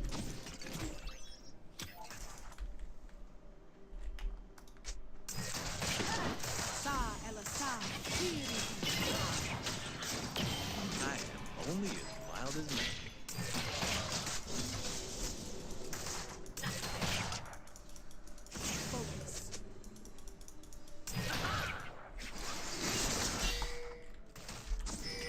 I will make them dance. I will make them hear. Your team has destroyed the turret. Never falter.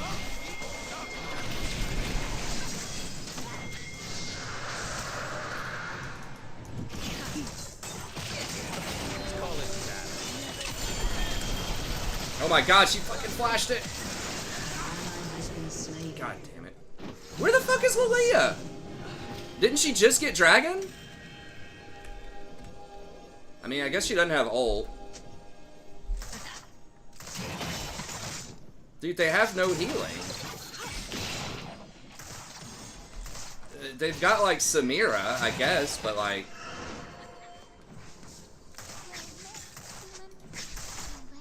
I don't think that's enough. I really don't know. Like, I was like, we literally just killed Dragon.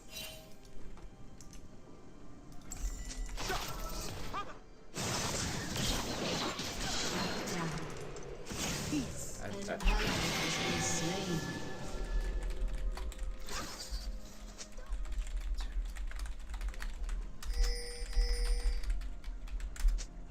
I think they underestimate my charm.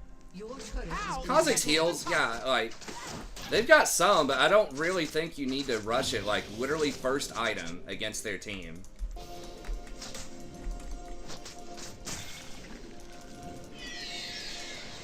only way to understand magic is to plunge into it. Move with it. Dance and dance.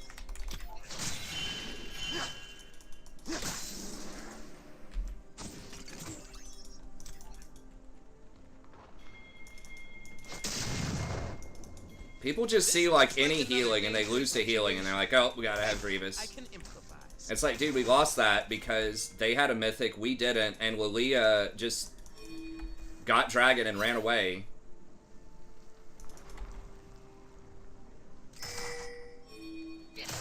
If it don't get out of control, it ain't hard.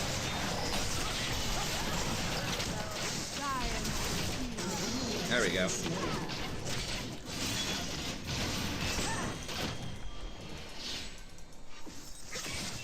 Your turret has been destroyed.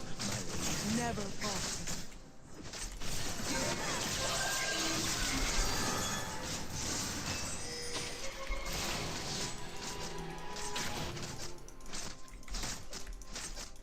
Ain't nothing I say should be taken seriously. That's why it's the truth. Oh, she was fighting Yone. Okay, that's legit.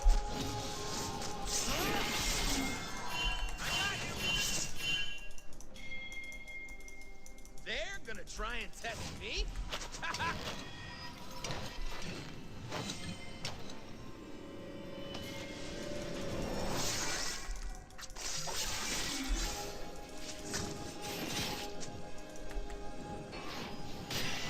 I can't because I'm free.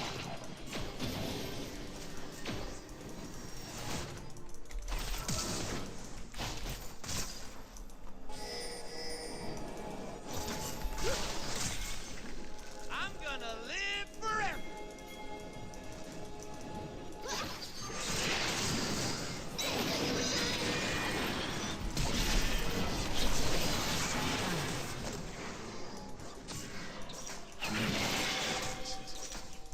More than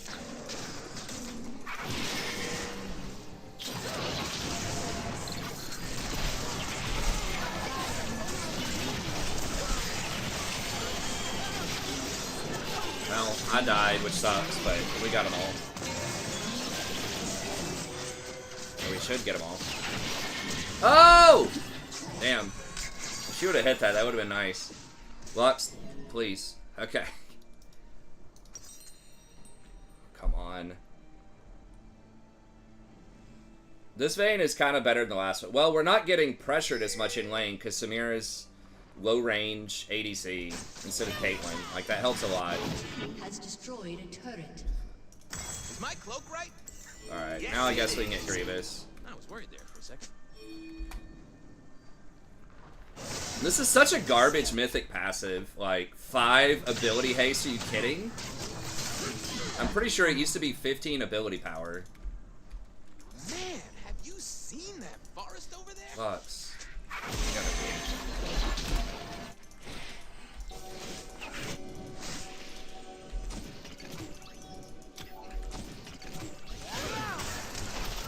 It's magic that's wild.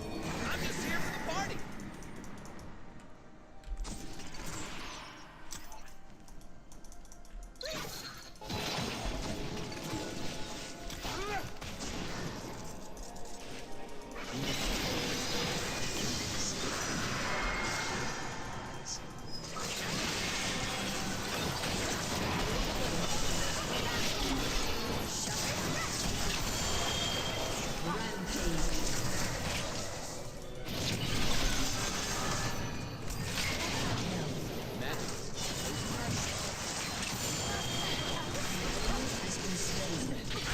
Double kill. Yeah! Harvester, baby. Let's harvest. I look good, feel good. Let's kick And then I some fail that jump immediately.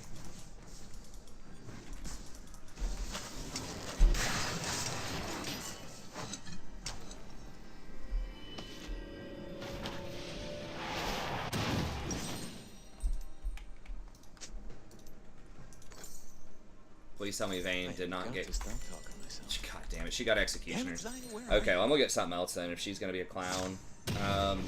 So bad to get that on Vayne. I guess I'll just get like Shadow Flame or something. We'll try it out. Could also just get like Ardent wouldn't really be that good here.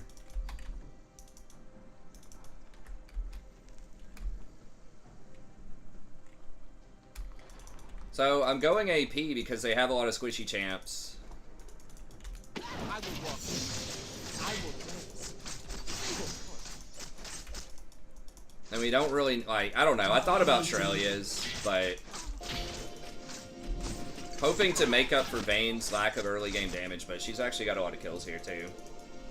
death cap. I can't do it as support. The components are just too horrible. Like, the components on Shadow Flame are not bad. It's just like a bunch of amp tones.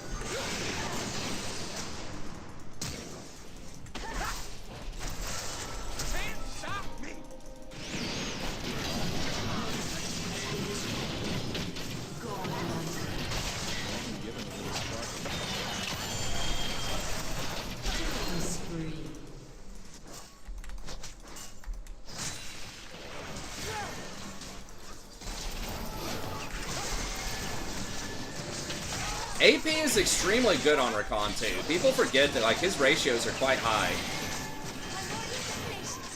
Like his shield is like a 0.7 and you get 2 shields per cast. And his heal on his Q is like a 0.9 or something.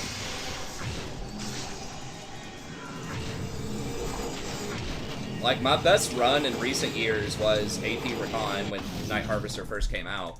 With Jason, we had like an 80% win rate over 30 games or something. Obviously, they did nerf it, but they have buffed it fairly recently. I think they gave it 10 extra ability haste. Like, that stat line's really good, and it's like 100 and almost 110% efficient, which doesn't include the burst damage.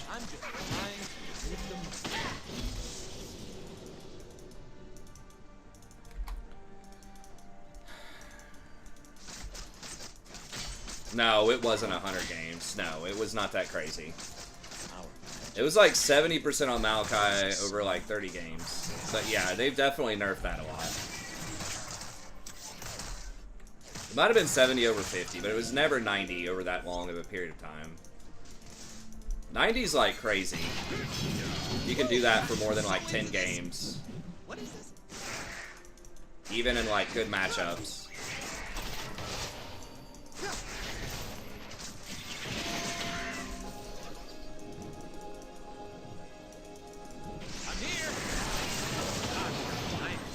I should have just turned on him. But I mean, this item's got a really good stat. It's like health and damage, ability haste, AP. They're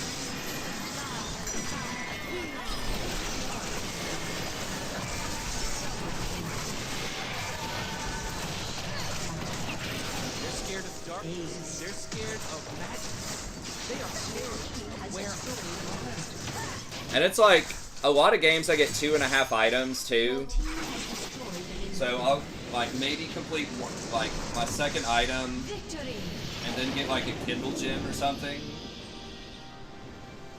And so it's just like, why don't I just get a more expensive item that's kind of bigger ticket? Like, it does delay my first buy a lot of times, but I think it gives me, you know, maybe a stronger power spike in there. I don't know. I'm just trying it out. Yeah, I mean, I've considered everything on Rakan. Yeah, Imperial Mandate is all right too.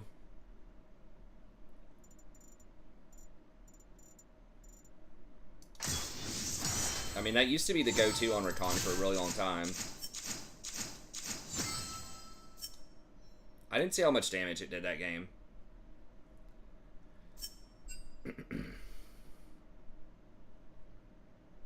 8,000's pretty high for like a 25-minute game on Rakan.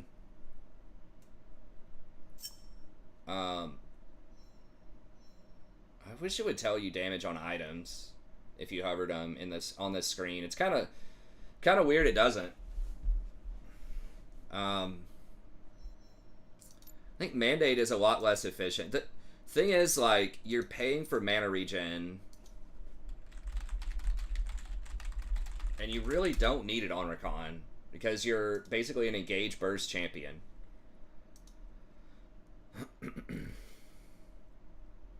Like, the proc damage is good.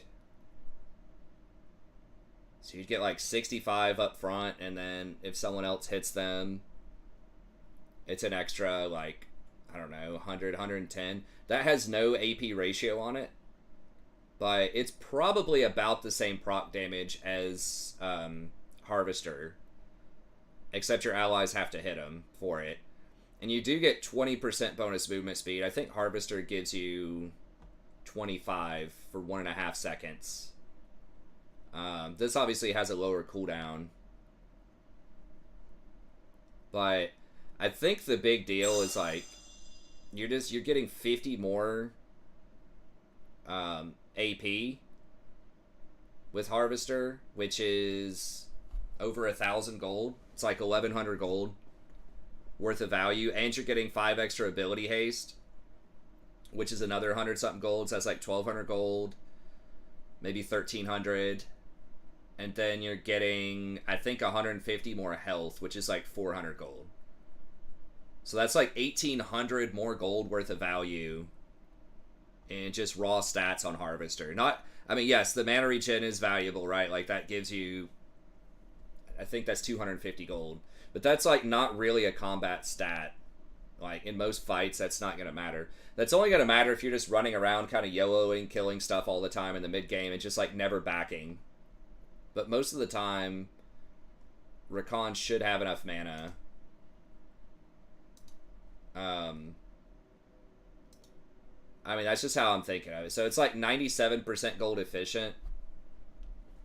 But it does give the 15 ability power, which is cool. I mean, that's good. But like, if you take out the mana regen off, if you take away the 500 gold, then that's what, like, I think it's 500. What if? Maybe no, it's 250 gold because Fairy Charm is Fairy Charm 50% or the new Fairy Charm, or is it 100%? I think it's only 50% actually, right?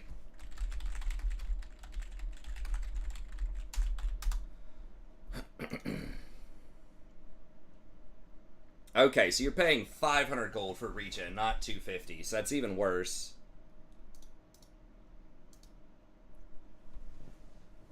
So that's like 2436 minus 500 divided by 2500. It's 77% efficient, basically, if you take out the mana regen, which again is kind of a dead stat on Rakan. Versus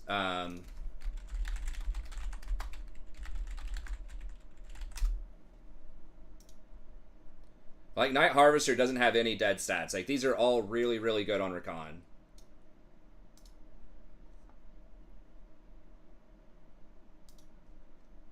And it's 107% efficient. So that's basically like you buy this item for 3,200 and you're getting 2,500 or 3,500 gold worth of value, something like that. And it's like mandate. You buy that and you're immediately losing 600 gold for the most part. Also, the components are really good on this, especially for snowballing early. Like you've got a lot of amp tomes, so there are several buy choices where you can get multiple amp tomes. This alternator is great. You can have this done by the time you both hit 6, and that gives you a nice little burst of extra damage. So it's just a really nice build path. Versus like getting Kindle Gem doesn't feel great on Rakan, and getting that mirror honestly doesn't feel that great either early on. It's okay. It's like you've got some AP, you've got your regen, or you've got your ability haste, but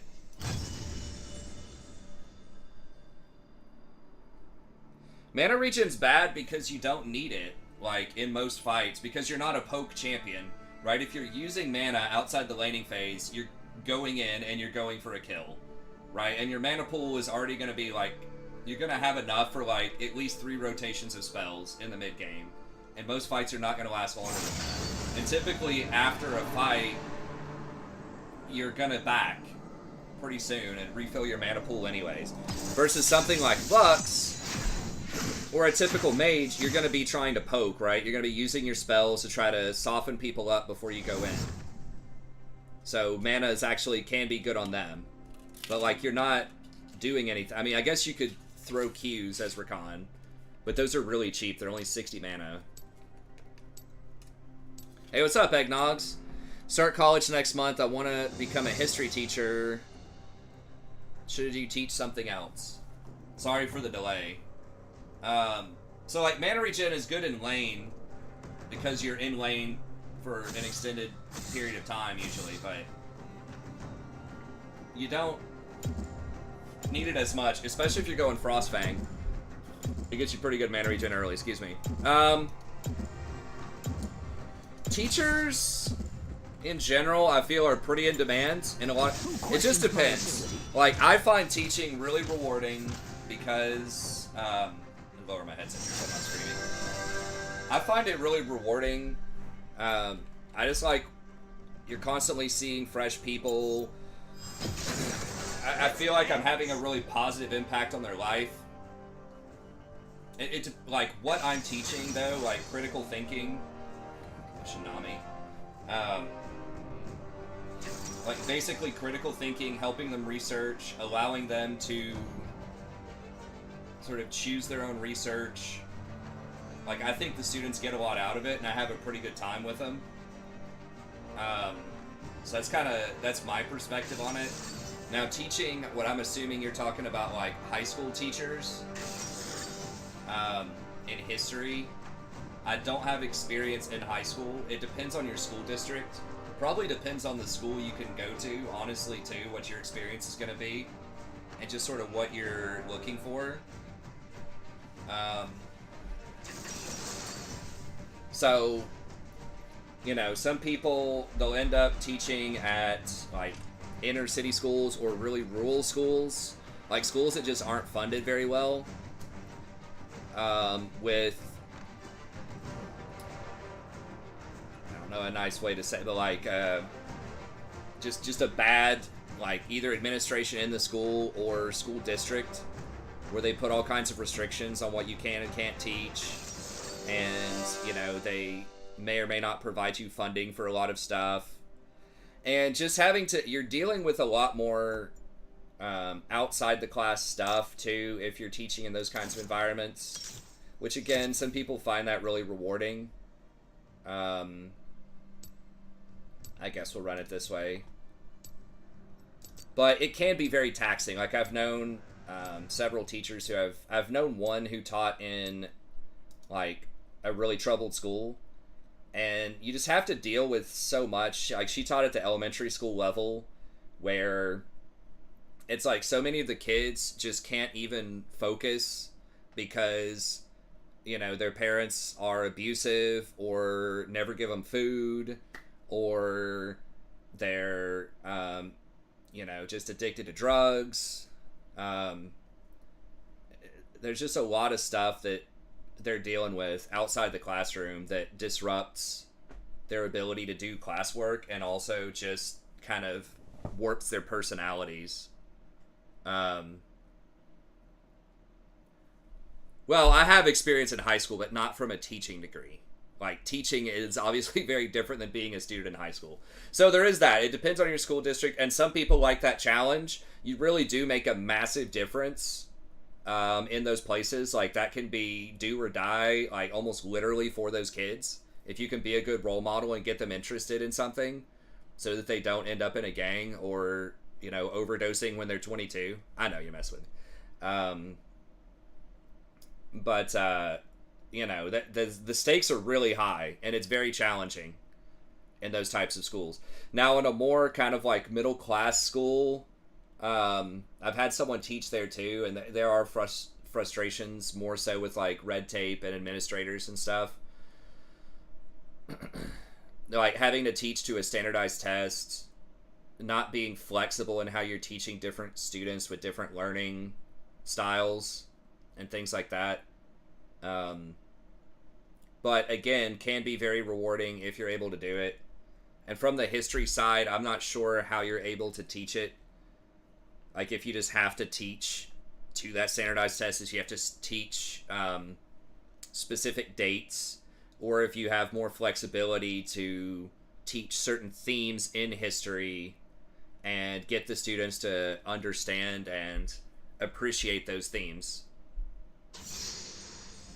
Yeah, I totally agree, Agnox. As long as you can have the outlook, especially, like I said, the more troubled the school is, and that's where they really, really need good teachers. and you will almost certainly be able to get a job in a troubled school. But it just, you just have to have perspective on it that a lot of your students are going to be in bad situations, and you're not going to be able to do anything about that. Right? Like, you can try and do your best to help them, but at the end of the day, it's still going to be extremely rough for many students. So you just have to be able to kind of emotionally or spiritually or whatever deal with that. But you can make a really big impact on some students. Right? And you just have to take pride in that and say, look, yeah, 70% of my class, they're going to fail and they're going to have a really hard time no matter what I do. But those 30%, I can make a really big impact in their life.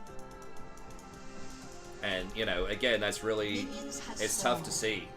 I don't see it that much at the college level, but there are some students every semester. I'm like, man, that student is so bright. Like, they're just so friendly, they're so cool, but they just got shit going on, and they're just not, they just quit showing up to my class and turning stuff in, even though I, like, give them extensions, even though I try to help them out as much as I can.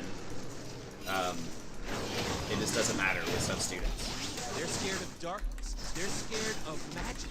So I only have to deal with that on a really small scale. And mine's not usually life or death. It's just like, this person might have to drop out of school to take care of their family, or because they've got financial problems or something, rather than I need my love to hurt. the kind of much more heavy stuff that some of the inner city schools are dealing with. But yes, all of that aside, I think the teaching itself is fantastic. Now, you have to keep in mind that you will probably get a job, but the money is probably not going to be great. So, like, I'm lucky enough that my wife makes pretty good money, and we live a pretty frugal lifestyle, so we make that work. And money's not everything, obviously, but it definitely can be something. If you're single, especially if you live in a city, I hear the music. subbing. Substituting is really hard, because then you definitely don't get paid, and it's a million times harder, because you have no control over the curriculum. Woo! I am so into this. What is Okay, I didn't know he was going to go that hard, but I should have been ready for it. We obviously hit 2 first. I was just kind of resigned to the fact we're going to lose this lane, but that's not necessarily the case. If someone says someone has to die, they die. Yeah, if you have a degree, you should never have to sub. Sub is like, back in the day, I looked into it, and this was a long time ago, but it was something like $50 a day.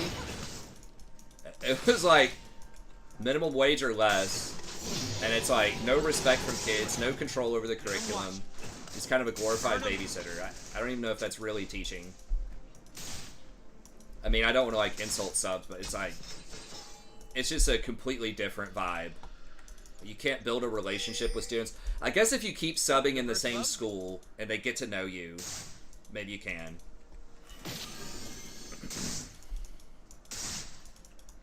First blood.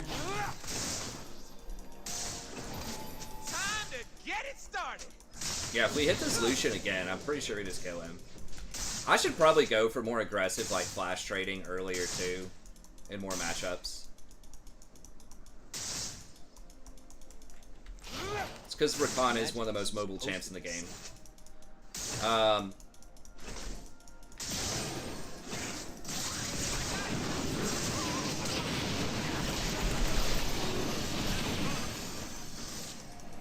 just trying to live the moment. But yeah, I do think, if, like I said, if you can find the right kind of situation that works for you, I think it's a very good career. I think it's very rewarding. Now, okay, so how it works, typically, well, in my state, and I think it depends on the state, but in Tennessee, because I've looked into teaching and I've strongly considered it several times. If my wife and I were not together for whatever reason, God forbid, hopefully that never happens, but I might, like, go into high school teaching if I needed more money versus teaching at the college level. But Basically, it depends on which level you want to teach at. So, if you're teaching at the high school level, you major in your subject, and you get a minor in whatever that... You get a minor in teaching. Zaya, hey, In my state. where is she? So if you want to do history, you would major in history and minor in education. And then, People can see how awesome I thought you might go for that, but we don't know where the jungle a is. little frightened. And then typically you have to have a master's now. If there's really a super high demand for teaching in an area, especially if you're willing to go to a troubled school. I think we could have killed him, I don't know. Okay, at least Nami wasted her Ignite too. Then they might let you do it for just undergrad. Or they might let you teach while you're working on your master's. And do like evening master's classes or something like that. But typically master's is becoming the standard. And it's a master's in education, not your field. I'm gonna go for double book if I can here.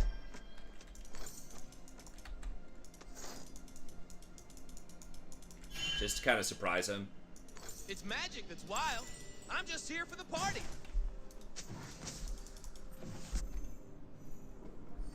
Should teach high school in Rory's there. No.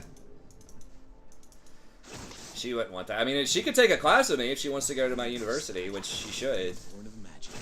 This is my destiny. But no, not at the high school level.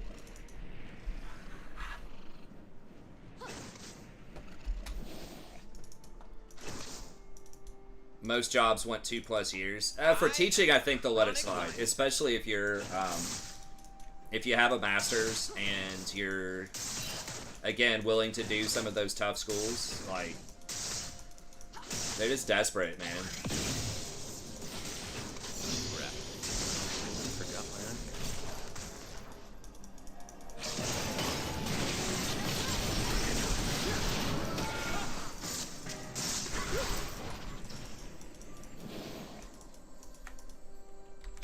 Don't want to war.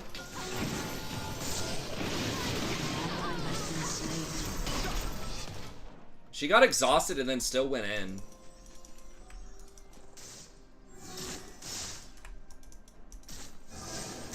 I think they underestimate my charm. How? Yeah, we're just not on the same page with this stuff. How are people supposed to work from the bottom? Well, it depends on what the job is, I think. Right? If you're doing a really high demand job, if you're doing like nursing, teaching, But humans' magic is like for us.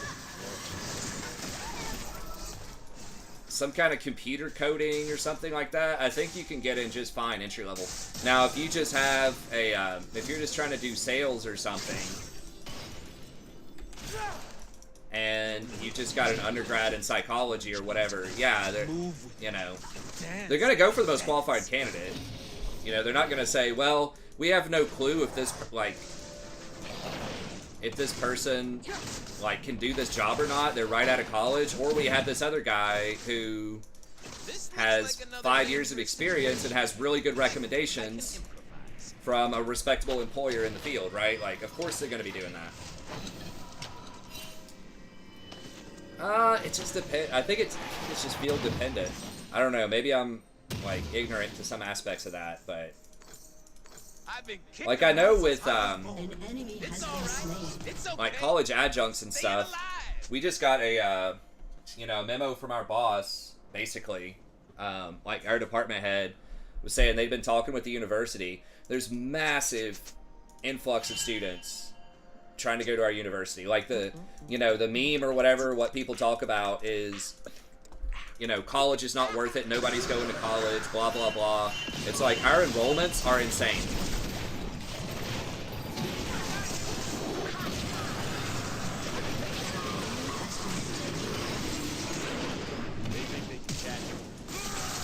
Ally has been slain. Yeah, I don't know why this person waited so long.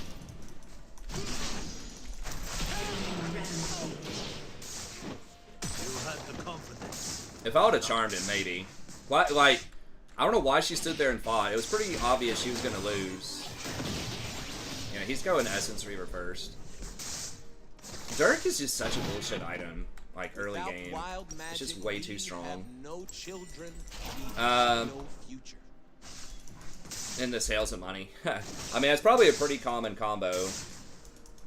I mean, there are a lot of things you can do in psychology, but it depends on the university. At my university, it's widely considered one of the easiest, if not the easiest, humanities degree. Oh my god, really? He got away by half a second. Because they take C's. Part of that is structural. Like, C's count toward the major. C's get degrees.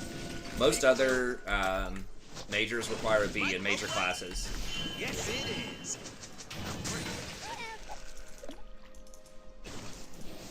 Maybe that's just my university, but like English, philosophy, religious studies, you know, all those majors I had, they all required B's. Now, I'm not saying they were really hard majors compared to, you know, like engineering. I don't think many majors are that hard. Outside of math and like math and science, if you're not good at math and science. I think those majors, we talked about this yesterday, I think that style of thinking just isn't really congruent with how most people think about the world or learn.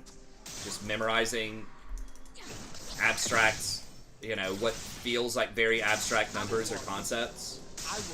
Versus, like, when you're learning psychology or you're learning philosophy or English or something like that, you're like, I can kind of relate with some of these things. I can relate with this character. Or, yeah, I've thought about those kinds of things before, right? But when you're looking at, like, trying to memorize how oxygen reacts with plutonium or something, it's like you have no experience with, like, how that, like, what that means for most people. And I think most people also just try to force it because that's supposed to be where the really good, high-paying jobs are. But they're really good, high-paying jobs because it's very difficult. They're gonna try and test me? And it's very useful. It's very, An enemy is unstoppable. marketable, or whatever.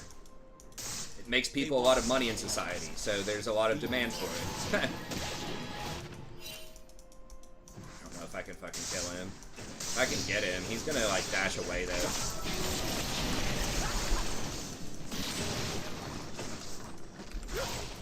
Our people are bleeding. My lady's gonna heal. Well, I don't know, that's weird. There are 400 level classes. Like, I'm not saying every psych class is a breeze. Don't leave nothing. Bring it on.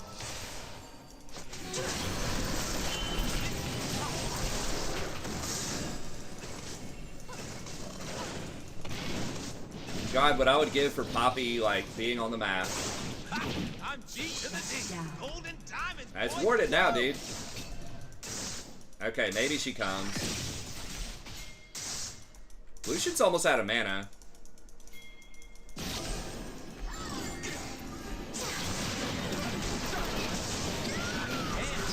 Okay, she actually used her Ignite too, that's good.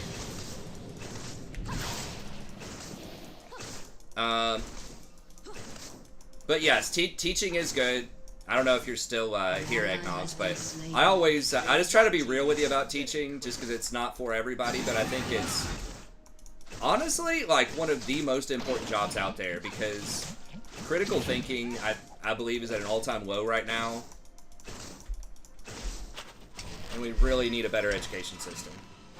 History is fun. I haven't taught history, like, proper as a field. But a lot of what I do teach involves concepts and ideas that also apply to history. Okay, I think we'll just do Ionians this time. Because we're a little behind. And I just want, like, more ults, more opportunities to make plays with Poppy. I'm gone. I am so gone.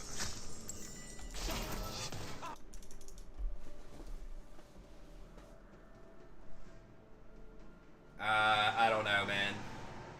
I'd be very careful. I'm just always wary of doing anything internationally. Okay, cool. Yeah, for real. So yeah, I think history as far as like funding goes and demand and stuff,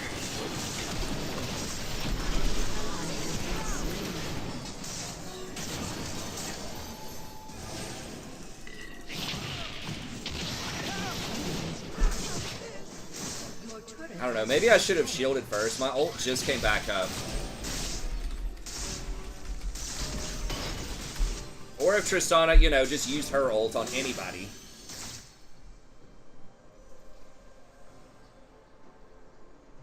Well, yeah, there's all these laws and regulations. I mean, there's a reason why places like Finland and these other, like, they're not just going to let anybody in.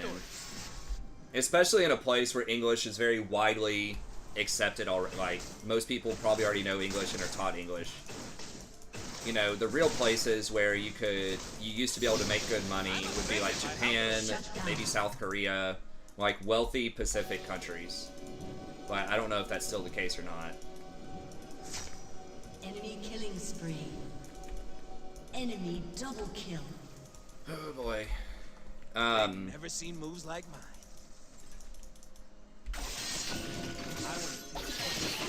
That's the only way to live. Yeah, thinking about history as a social construct is huge.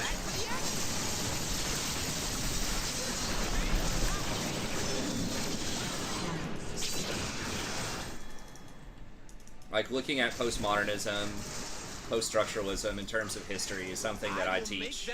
Actually, I have a paper. I don't know. See, this is the thing. I don't know if you'd be allowed to teach stuff like this.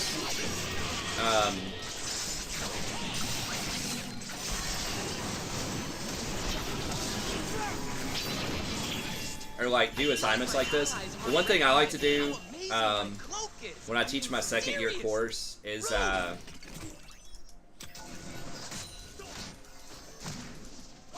was hoping he'd hit me and then I could W him back to the team.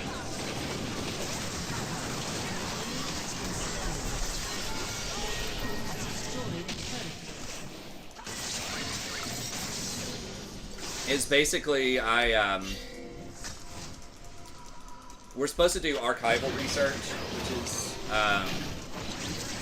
you know, looking at these different archives and trying to establish, looking at primary sources, thinking about primary sources, trying to talk about how it's different from secondary sources and how you're, like, what's a good way to do that research and write arguments based on that.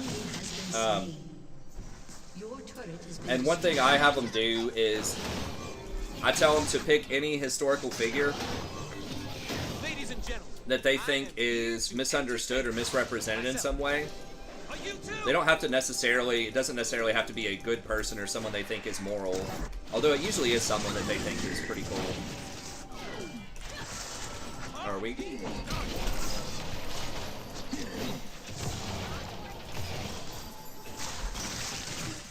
Alright, well, I just got faked. Like, as soon as I used my R, she stopped running.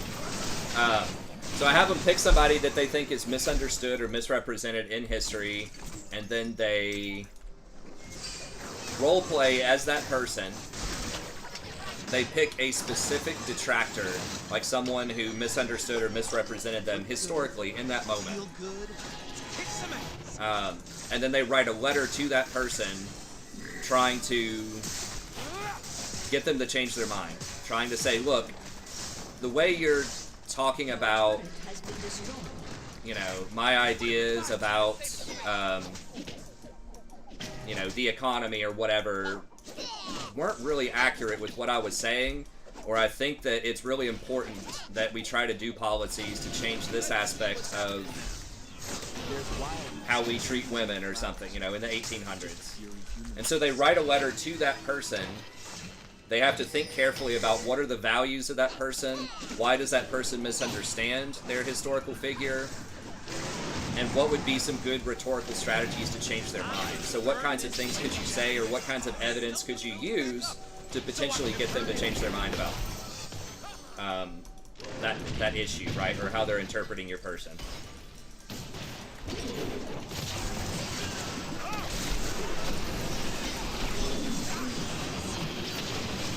Well, I got a bunch of people, but I think we missed a bunch of people too. Oh my god, is he dead? No, the bomb didn't get him. And then, so that's usually like a 3-page letter, and then they write a 5-page analysis of why would that actually convince them. An ally has So been slain. they'll use some of their own text Enemy double kill. they'll use some of their, well, if you're talking about that divisive concepts build, they don't have to pick something that's part of a divisive concept if they don't want to.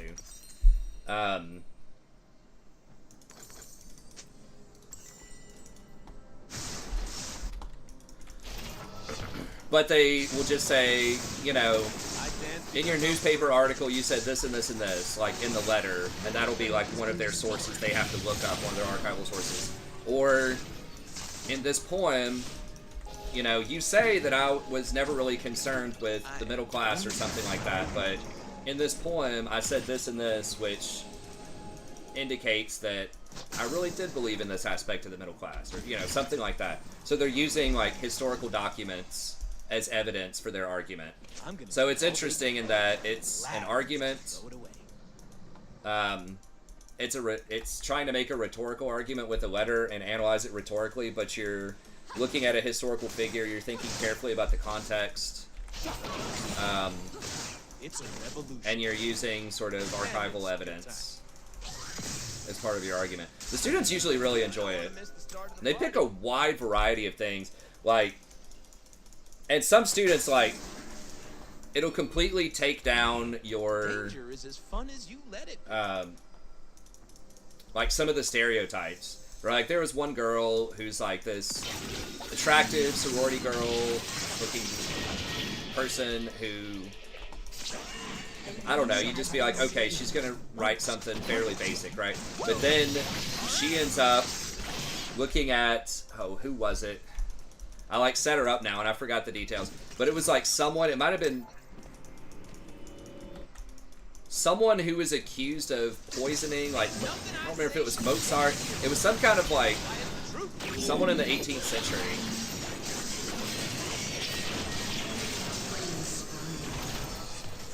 And there was, like, this playwright wrote a play about how this person poisoned this other person and sort of misrepresented it. And they, like, Mozart and this person who theoretically poisoned him were really good friends. And so he's writing a letter. She was writing a letter by the person accused of doing the poisoning to the playwright, saying, look, I know this is a work of fiction, but it's really creating a lot of misunderstanding about the situation, and you should change it.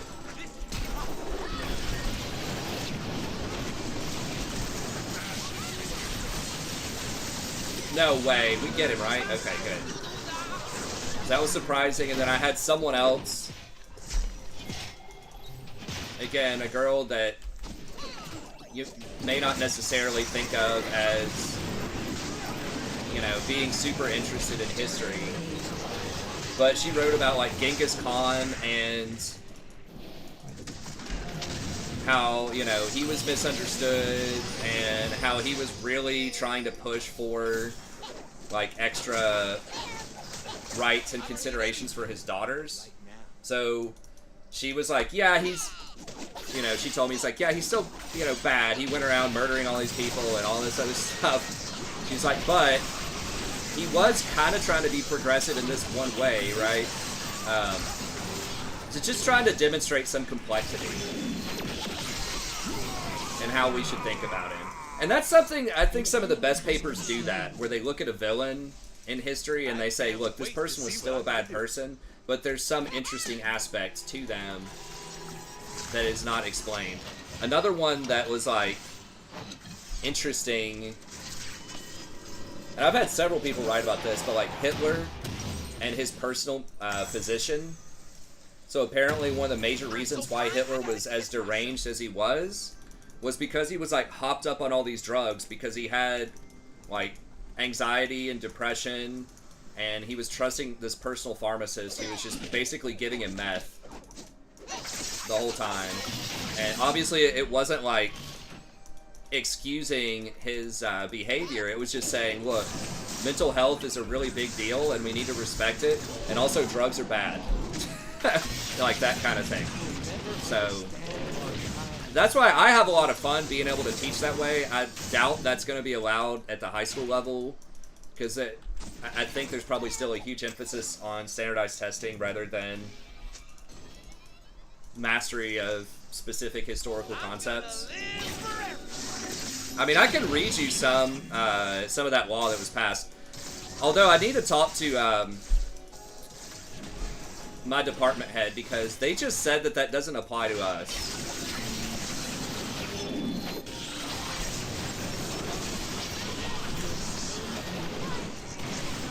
So I don't know if that just applies to K through 12 or not higher education. But basically, the divisive concepts is pretty much you can't... I mean, the core of it is you can't say anything for people that it applies to. Again, I'm not sure if this applies to college level now. It might just be high school. I don't know. But you basically can't try to teach anything that doesn't say everybody is always equal at all times.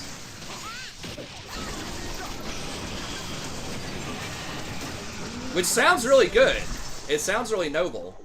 But you can't say that anybody is, like, not treated equal at all times. Whether it's race, whether it's gender, whether it's class, like money, or whatever. You have to, you have to always represent America as being a champion of freedom. You can't mention anything that makes America look like it wasn't treating everybody with dignity and respect at all times. Pretty much. Like, that was kind of the gist of it. So, it's trying to be used to combat what people think of as kind of these culture war concepts, like white men are evil, for a variety of reasons, right? Whether it's gender discrimination, race discrimination, I guess we'll just get Grievous here. Like, it's really weird. It's like you can say that there was slavery. You can say that the civil rights were, like, there. You just can't say that there was any underlying bigotry outside of the law, that type of thing. Like, you can't say that there are... that the laws themselves are not fair to everybody. Like, ever since the Civil Rights Act, you have to say that, like, everybody's been treated equally at all times. I can't die looking this good. I know, it's... The educators are not a fan. Like, I mean, I understand kind of what they're saying, right? Like, there are extreme views on all sides, right? And there are some professors or teachers that, in theory, probably do just completely talk shit about white people the entire time and say everyone's horrible and there's no saving us. You just need to constantly apologize if you're a white man and just be lucky we don't guillotine your ass every day. Like, you know, there is that type of extremeness which is not good or healthy. We're like split up. This is bad. Oh, what?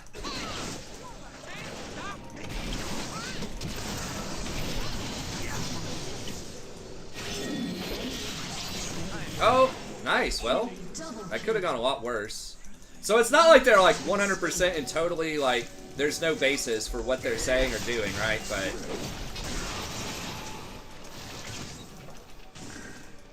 it's just extreme.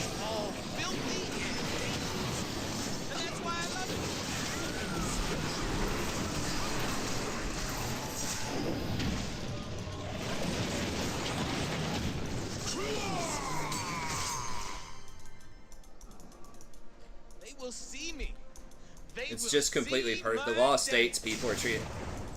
Well... Yeah, I mean, like, the problem is equality is not always equal. Right? So, like, if you were to say something like, let's just go, like, super extreme. Let's say everyone equally has a chance to vote, but the voter registration cost is $1 billion. You know what I'm saying? Like, that type of thing. Obviously, that's like a farcical example. But that's an example where it seems like it's equal. Because technically everybody has an opportunity, but it's not really equal because everyone doesn't have $1 billion.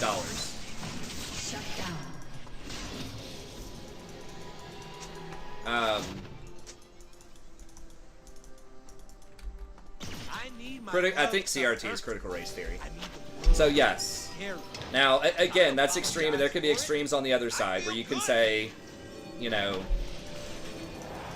nobody who isn't white ever has any equal opportunities for anything. Everything's always rigged, right? And that type of thing is also, like, problematic, right? That type of thinking. To say that, okay, people do have more opportunities, they're just not taking advantage of them.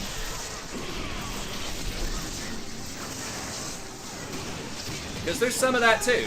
I did not even honestly see the Gragas. I was looking on the other side of the map. Wait, he could have gotten away!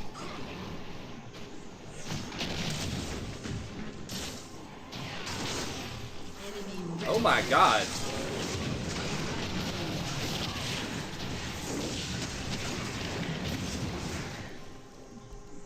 Ah! He made it! Wow. Shut down. An ally has been Yeah, no, you're right, Rob. I think you're saying, but it's like, yeah, I think maybe we're just understanding the word interpretation better. Because that's like, because when I hear interpretation, I'm thinking like, it's not a real problem. It's just like how people are reading it, right? But like the $1 billion example, that's a real problem. Like no matter how you interpret that law, if that was the law, you have to have $1 billion to register to vote. It's like regardless of how people want to interpret that, that's still suppressing people that aren't billionaires. You know what I mean?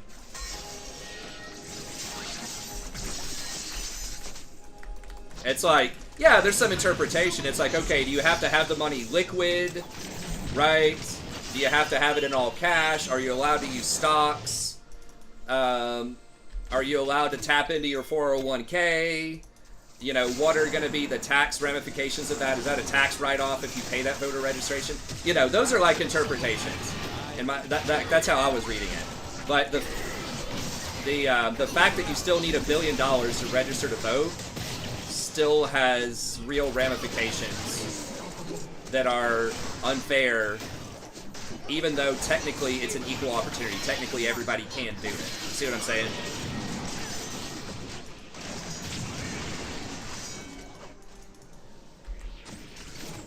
So sometimes like equality like is a disguise for things that are unequal, because some things that are equal are not really equal.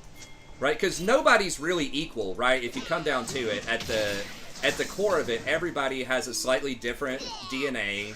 Everybody has a different background, regardless of race, gender, whatever. Like, everybody's different.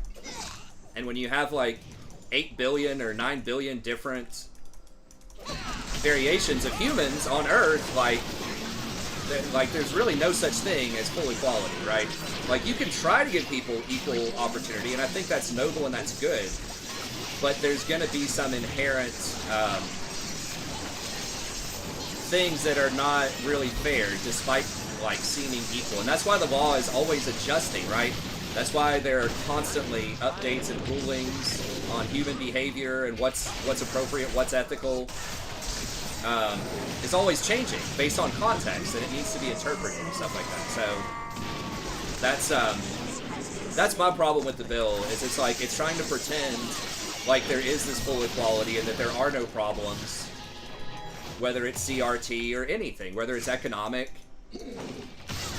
Like, you need to be critically thinking about and investigating stuff, and trying to be reasonable, trying to be, you know, fair as much as possible, but that critical engagement needs to be happening, in my opinion. And this bill tries to shut that down. I think critical thinking is always a good thing. Because you can't evolve, you can't change. Society has a hard time if you don't have that, regardless of whatever the topic is. So that's just where I'm coming from. Again, I understand why they're doing that, and I'm not completely unsympathetic. Like, I do think that there are extremes. I do think that some students do feel muzzled, right? Like, they can't be themselves. They have to constantly perform, and then they're not doing real critical engagement if they can't voice their real opinions and interpretations of stuff. Regardless of whether I think those interpretations are moral or not, right? Like, my job as an educator is not to teach people what to think, it's to teach them how to think. Like, that's what I always say. So if someone comes in, you know, in theory, and they were just raging, you know, KKK, you know, all that kind of stuff, like some kind of extreme example in my class, I personally think it would be better to be able to have a discussion with them about that. Okay, man, you know, just talk with them about it. Why do you think these things? What have you been told? Right? What is your background? What is your experience with this? You know, why do you think this is a good thing? Right? And then I can have a conversation with them about it. It's like, well, okay, your uncle said this and that. Why is he saying that, right? What is he worried about? And is race really at the issue there, or is there something else, right, that's not race related that's causing this anxiety, right? Or, okay, you know, your family was murdered by gang members or something when you were 5, right? Like, maybe there's something extreme that happened in their life. Maybe they've just been brainwashed. You know, whatever the case is, I think it's better to be able to have a conversation, especially in a one-on-one situation like that, to sort of help them clarify or help them sort of move away from that type of thinking, right? Rather than to just say, look, we can never talk about this, right? Now, I think it gets a little more weird, right, if they propagate it. Like, that's a major question. It's like, if I just let them keep saying extreme stuff over and over again in class, especially if they're aggressive about it, or obviously if they were, you know, trying to threaten or harm another student or demean another student out loud, obviously that's no good, right? But if it's just like a private conversation talking with me about ideas that are controversial, I think that's a conversation where there should be some way that can happen where they feel comfortable enough to ask questions about that type of thing. So it's tough. 'Cause, I mean, I've had some people have some hot takes on stuff. I've never had someone come in wearing the hood or something, right? But I remember at, you know, my previous university, someone was looking at the founder of contemporary China. I forgot which ruler it was. And she was from China, and she was like, well, yeah, they buried people alive and they burned books and stuff like that, but that's something they had to do. You know, whatever. She was just saying that it was justified to do that kind of stuff historically. And I was like, let's talk about why you think that. So, anyways. But yeah, so I understand why they want to, you know, allow more free thinking in class. Not to say they're trying to be a front for the KKK and stuff like that. Maybe they are. It's up to other people to interpret that. But just to say that, like, yes, there should be a free exchange of ideas. Yes, students should not feel suppressed. As long as they're doing the critical thinking, as long as they're learning the skills from the class, the emphasis should be on, again, like, how to learn, not what to learn. And so this is just a really extreme reaction to other things. I'm done for the night. Abernathy, or Josh Abernathy. I know I got a late start. I tried to play a little bit later here to make up for it. I'm kind of liking this AP build. I need to see how much damage this is doing, but like, my damage is up. I mean, I feel like it's got to be doing at least 3,000 damage per game, because I feel like my numbers are up quite a bit. Like 14 or 15,000 is quite a lot for Rakan.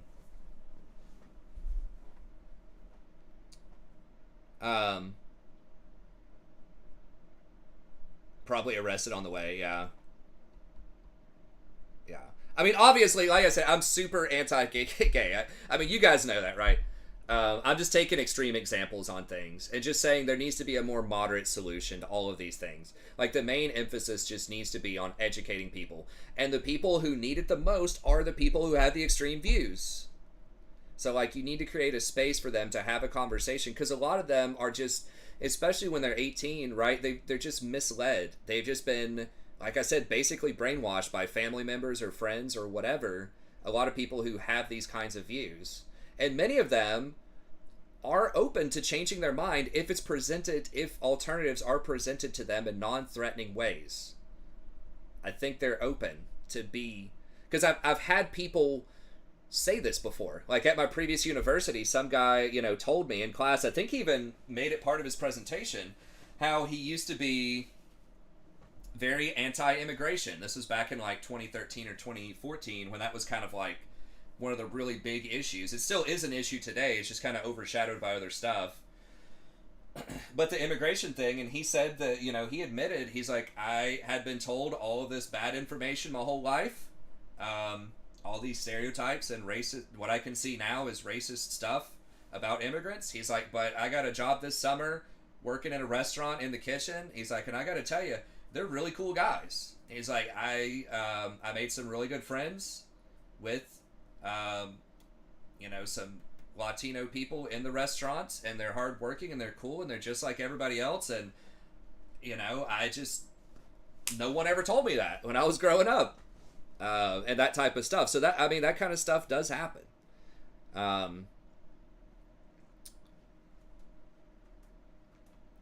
But anyways, okay. Did you want to? I can show you here. I'll just show you, Mal, what it is. Now, again, the interpretation of this.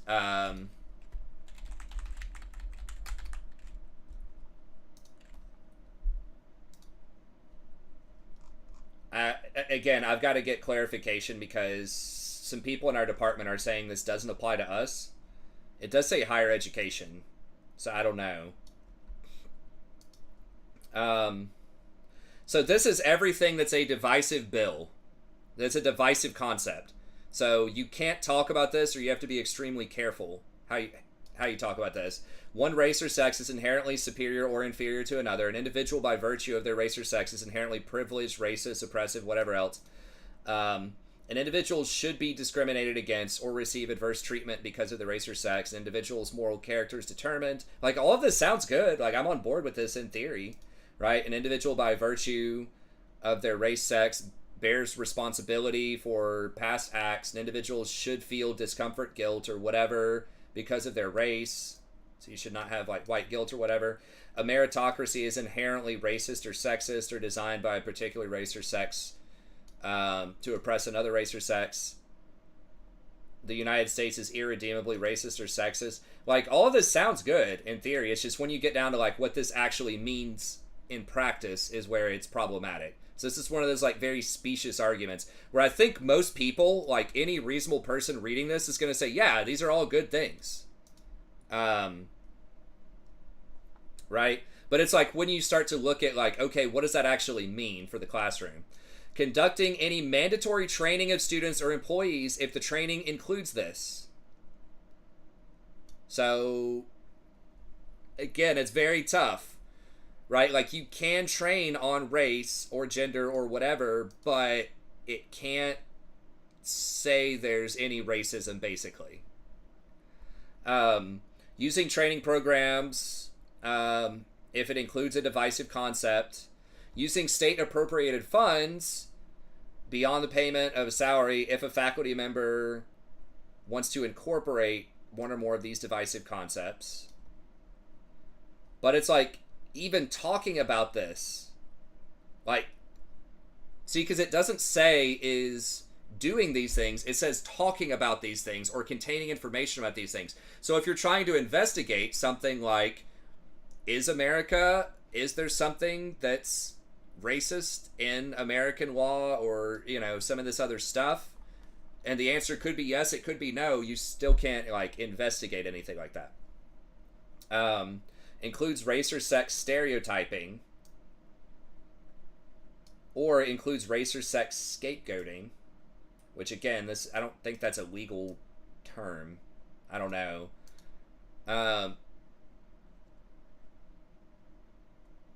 All Americans not created equal and endowed with their creator with certain inalienable rights, blah, blah, blah, blah, blah. So that's starting to get problematic. It's like, yes, again, but people are not created equally. Like, that's the problem. equality sounds good, but equality is a social construct. It's not like, I don't know, aside from the fact that this has like, you know, religious undertones in a state institution, which again, I don't care that much about that, whatever. It's just the fact that that's not accurate. Everyone's born into a different situation with different, like, you know, income levels, different parenting styles, you know, whatever it is. Okay, so here's this bill prohibits an institution of higher education from, oh yeah, we got that. State appropriated funds. One or more divisive concepts. Oh, here. This is the one. The rule of law does not exist. This is the craziest one to me. So you can't say the rule of law does not exist, but instead a series of power relationships and struggles among racial or other groups. So it says, like, any group. And the fact that this is a compound sentence, this is just really tricky legally, because in theory, this reads to me like you could say the rule of law does exist. I think most people will say that it does, but there are other forces at work that also influence the power level of different people in society. And again, this doesn't have to be like a super hot topic like around race or gender, just money, right? Like to say someone like Elon Musk or Bill Gates isn't more powerful than Joe Smith that works at Wendy's is ludicrous. Of course they are. Like, what? Of course they are. They could have Joe Smith killed on the black market easily and have it covered up if they wanted to, right? Like, yeah.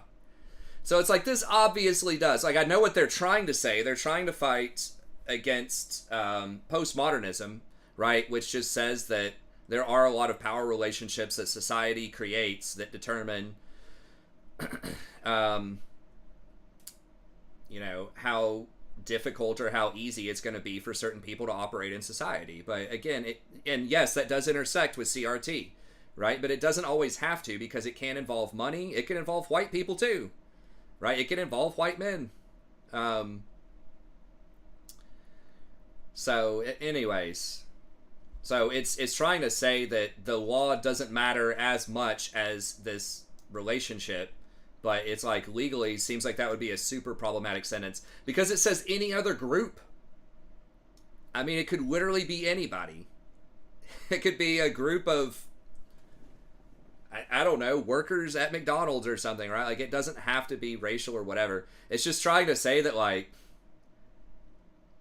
different groups or people within groups, any group, for any reason, that there is no difference in power structure. You have the exact same power as the CEO of the Fortune 500 company that you work for. It's like, well, even on a very fundamental level, they can fire you. You can't fire them.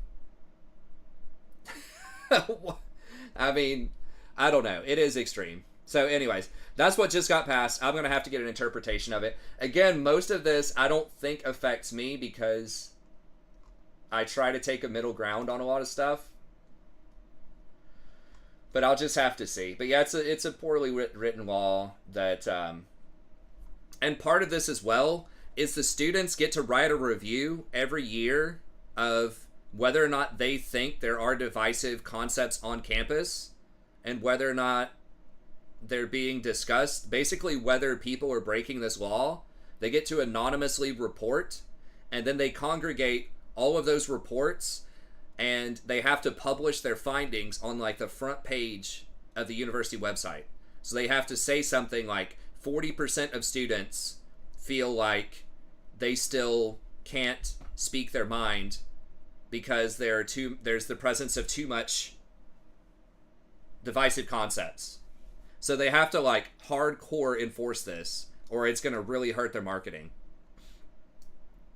And in theory, you could be sued. Right? Like it says legally, the university could be sued if any worker like breaks this, right? So if you come up in class and you, you know, say something like, well, this Jim Crow law you know, from the 1910s that said such and such, you know, black people can't vote unless they, you know, pass this IQ test and have 140 IQ or something. There's not like a law that's like that, I don't think.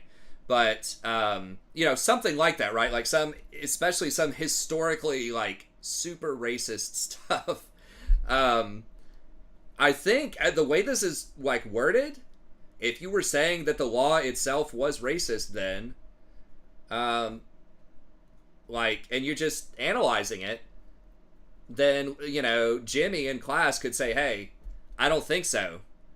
That's, you know, that's trying to say that American law has been bad at some point. Right? Right? And you could get sued for that. Now, I don't know, because it doesn't clarify. Like, are we allowed to talk about historical racism and stuff? You just can't talk... Like, what's the cutoff date? Like, you can't talk about any sort of racism in a law from, like, the 80s or 90s? Last year? 100 years ago? I don't know. Like, what's the cutoff? And again, like, I see what they're trying to say, right? Like, they're trying to say, okay, you know, this law, which is supposed to try to help everybody, is inherently racist because it privileges white people, like the white privilege thing, right? Which, again, people do go too far with that sometimes, right? There are some things that, you know, might disproportionately affect certain groups in a negative way, but the law itself is not bad. It's just the way that it's implemented, or there's, like, other stuff going on, right? So I get it. Not every white person is evil in America. I understand that, right? I think everybody understands that. But to, like, take it to this extreme where you can't talk about things, because that's the whole reason, like, one of the major reasons the legal system even exists the way that it does is that it evolves, it changes. That's how it was designed. Even if you're a super constitutionalist or whatever, right? If you're a huge on the founding fathers, that's why they made the law the way they did. Where there's a Supreme Court that interprets stuff, there are lower courts that interpret stuff,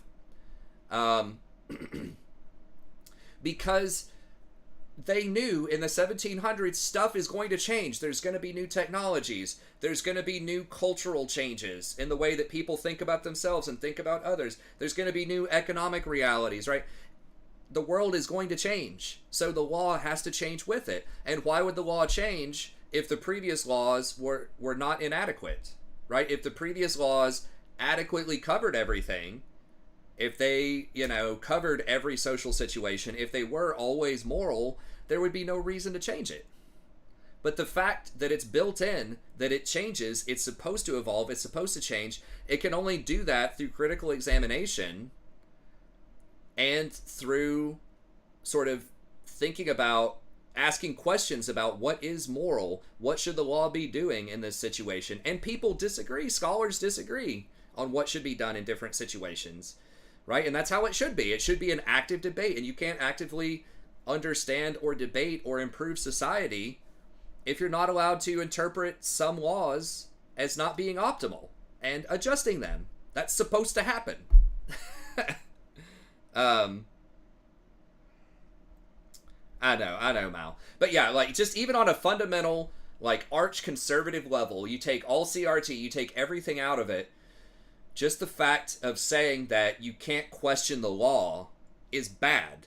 Like, you should be able to question the law for whatever reason. And the law should evolve and change in the way that it's implemented, in the way it's interpreted, all of this stuff. So anyways, it's just, like, extremely flawed. Even from an arch conservative point of view, I would not like this.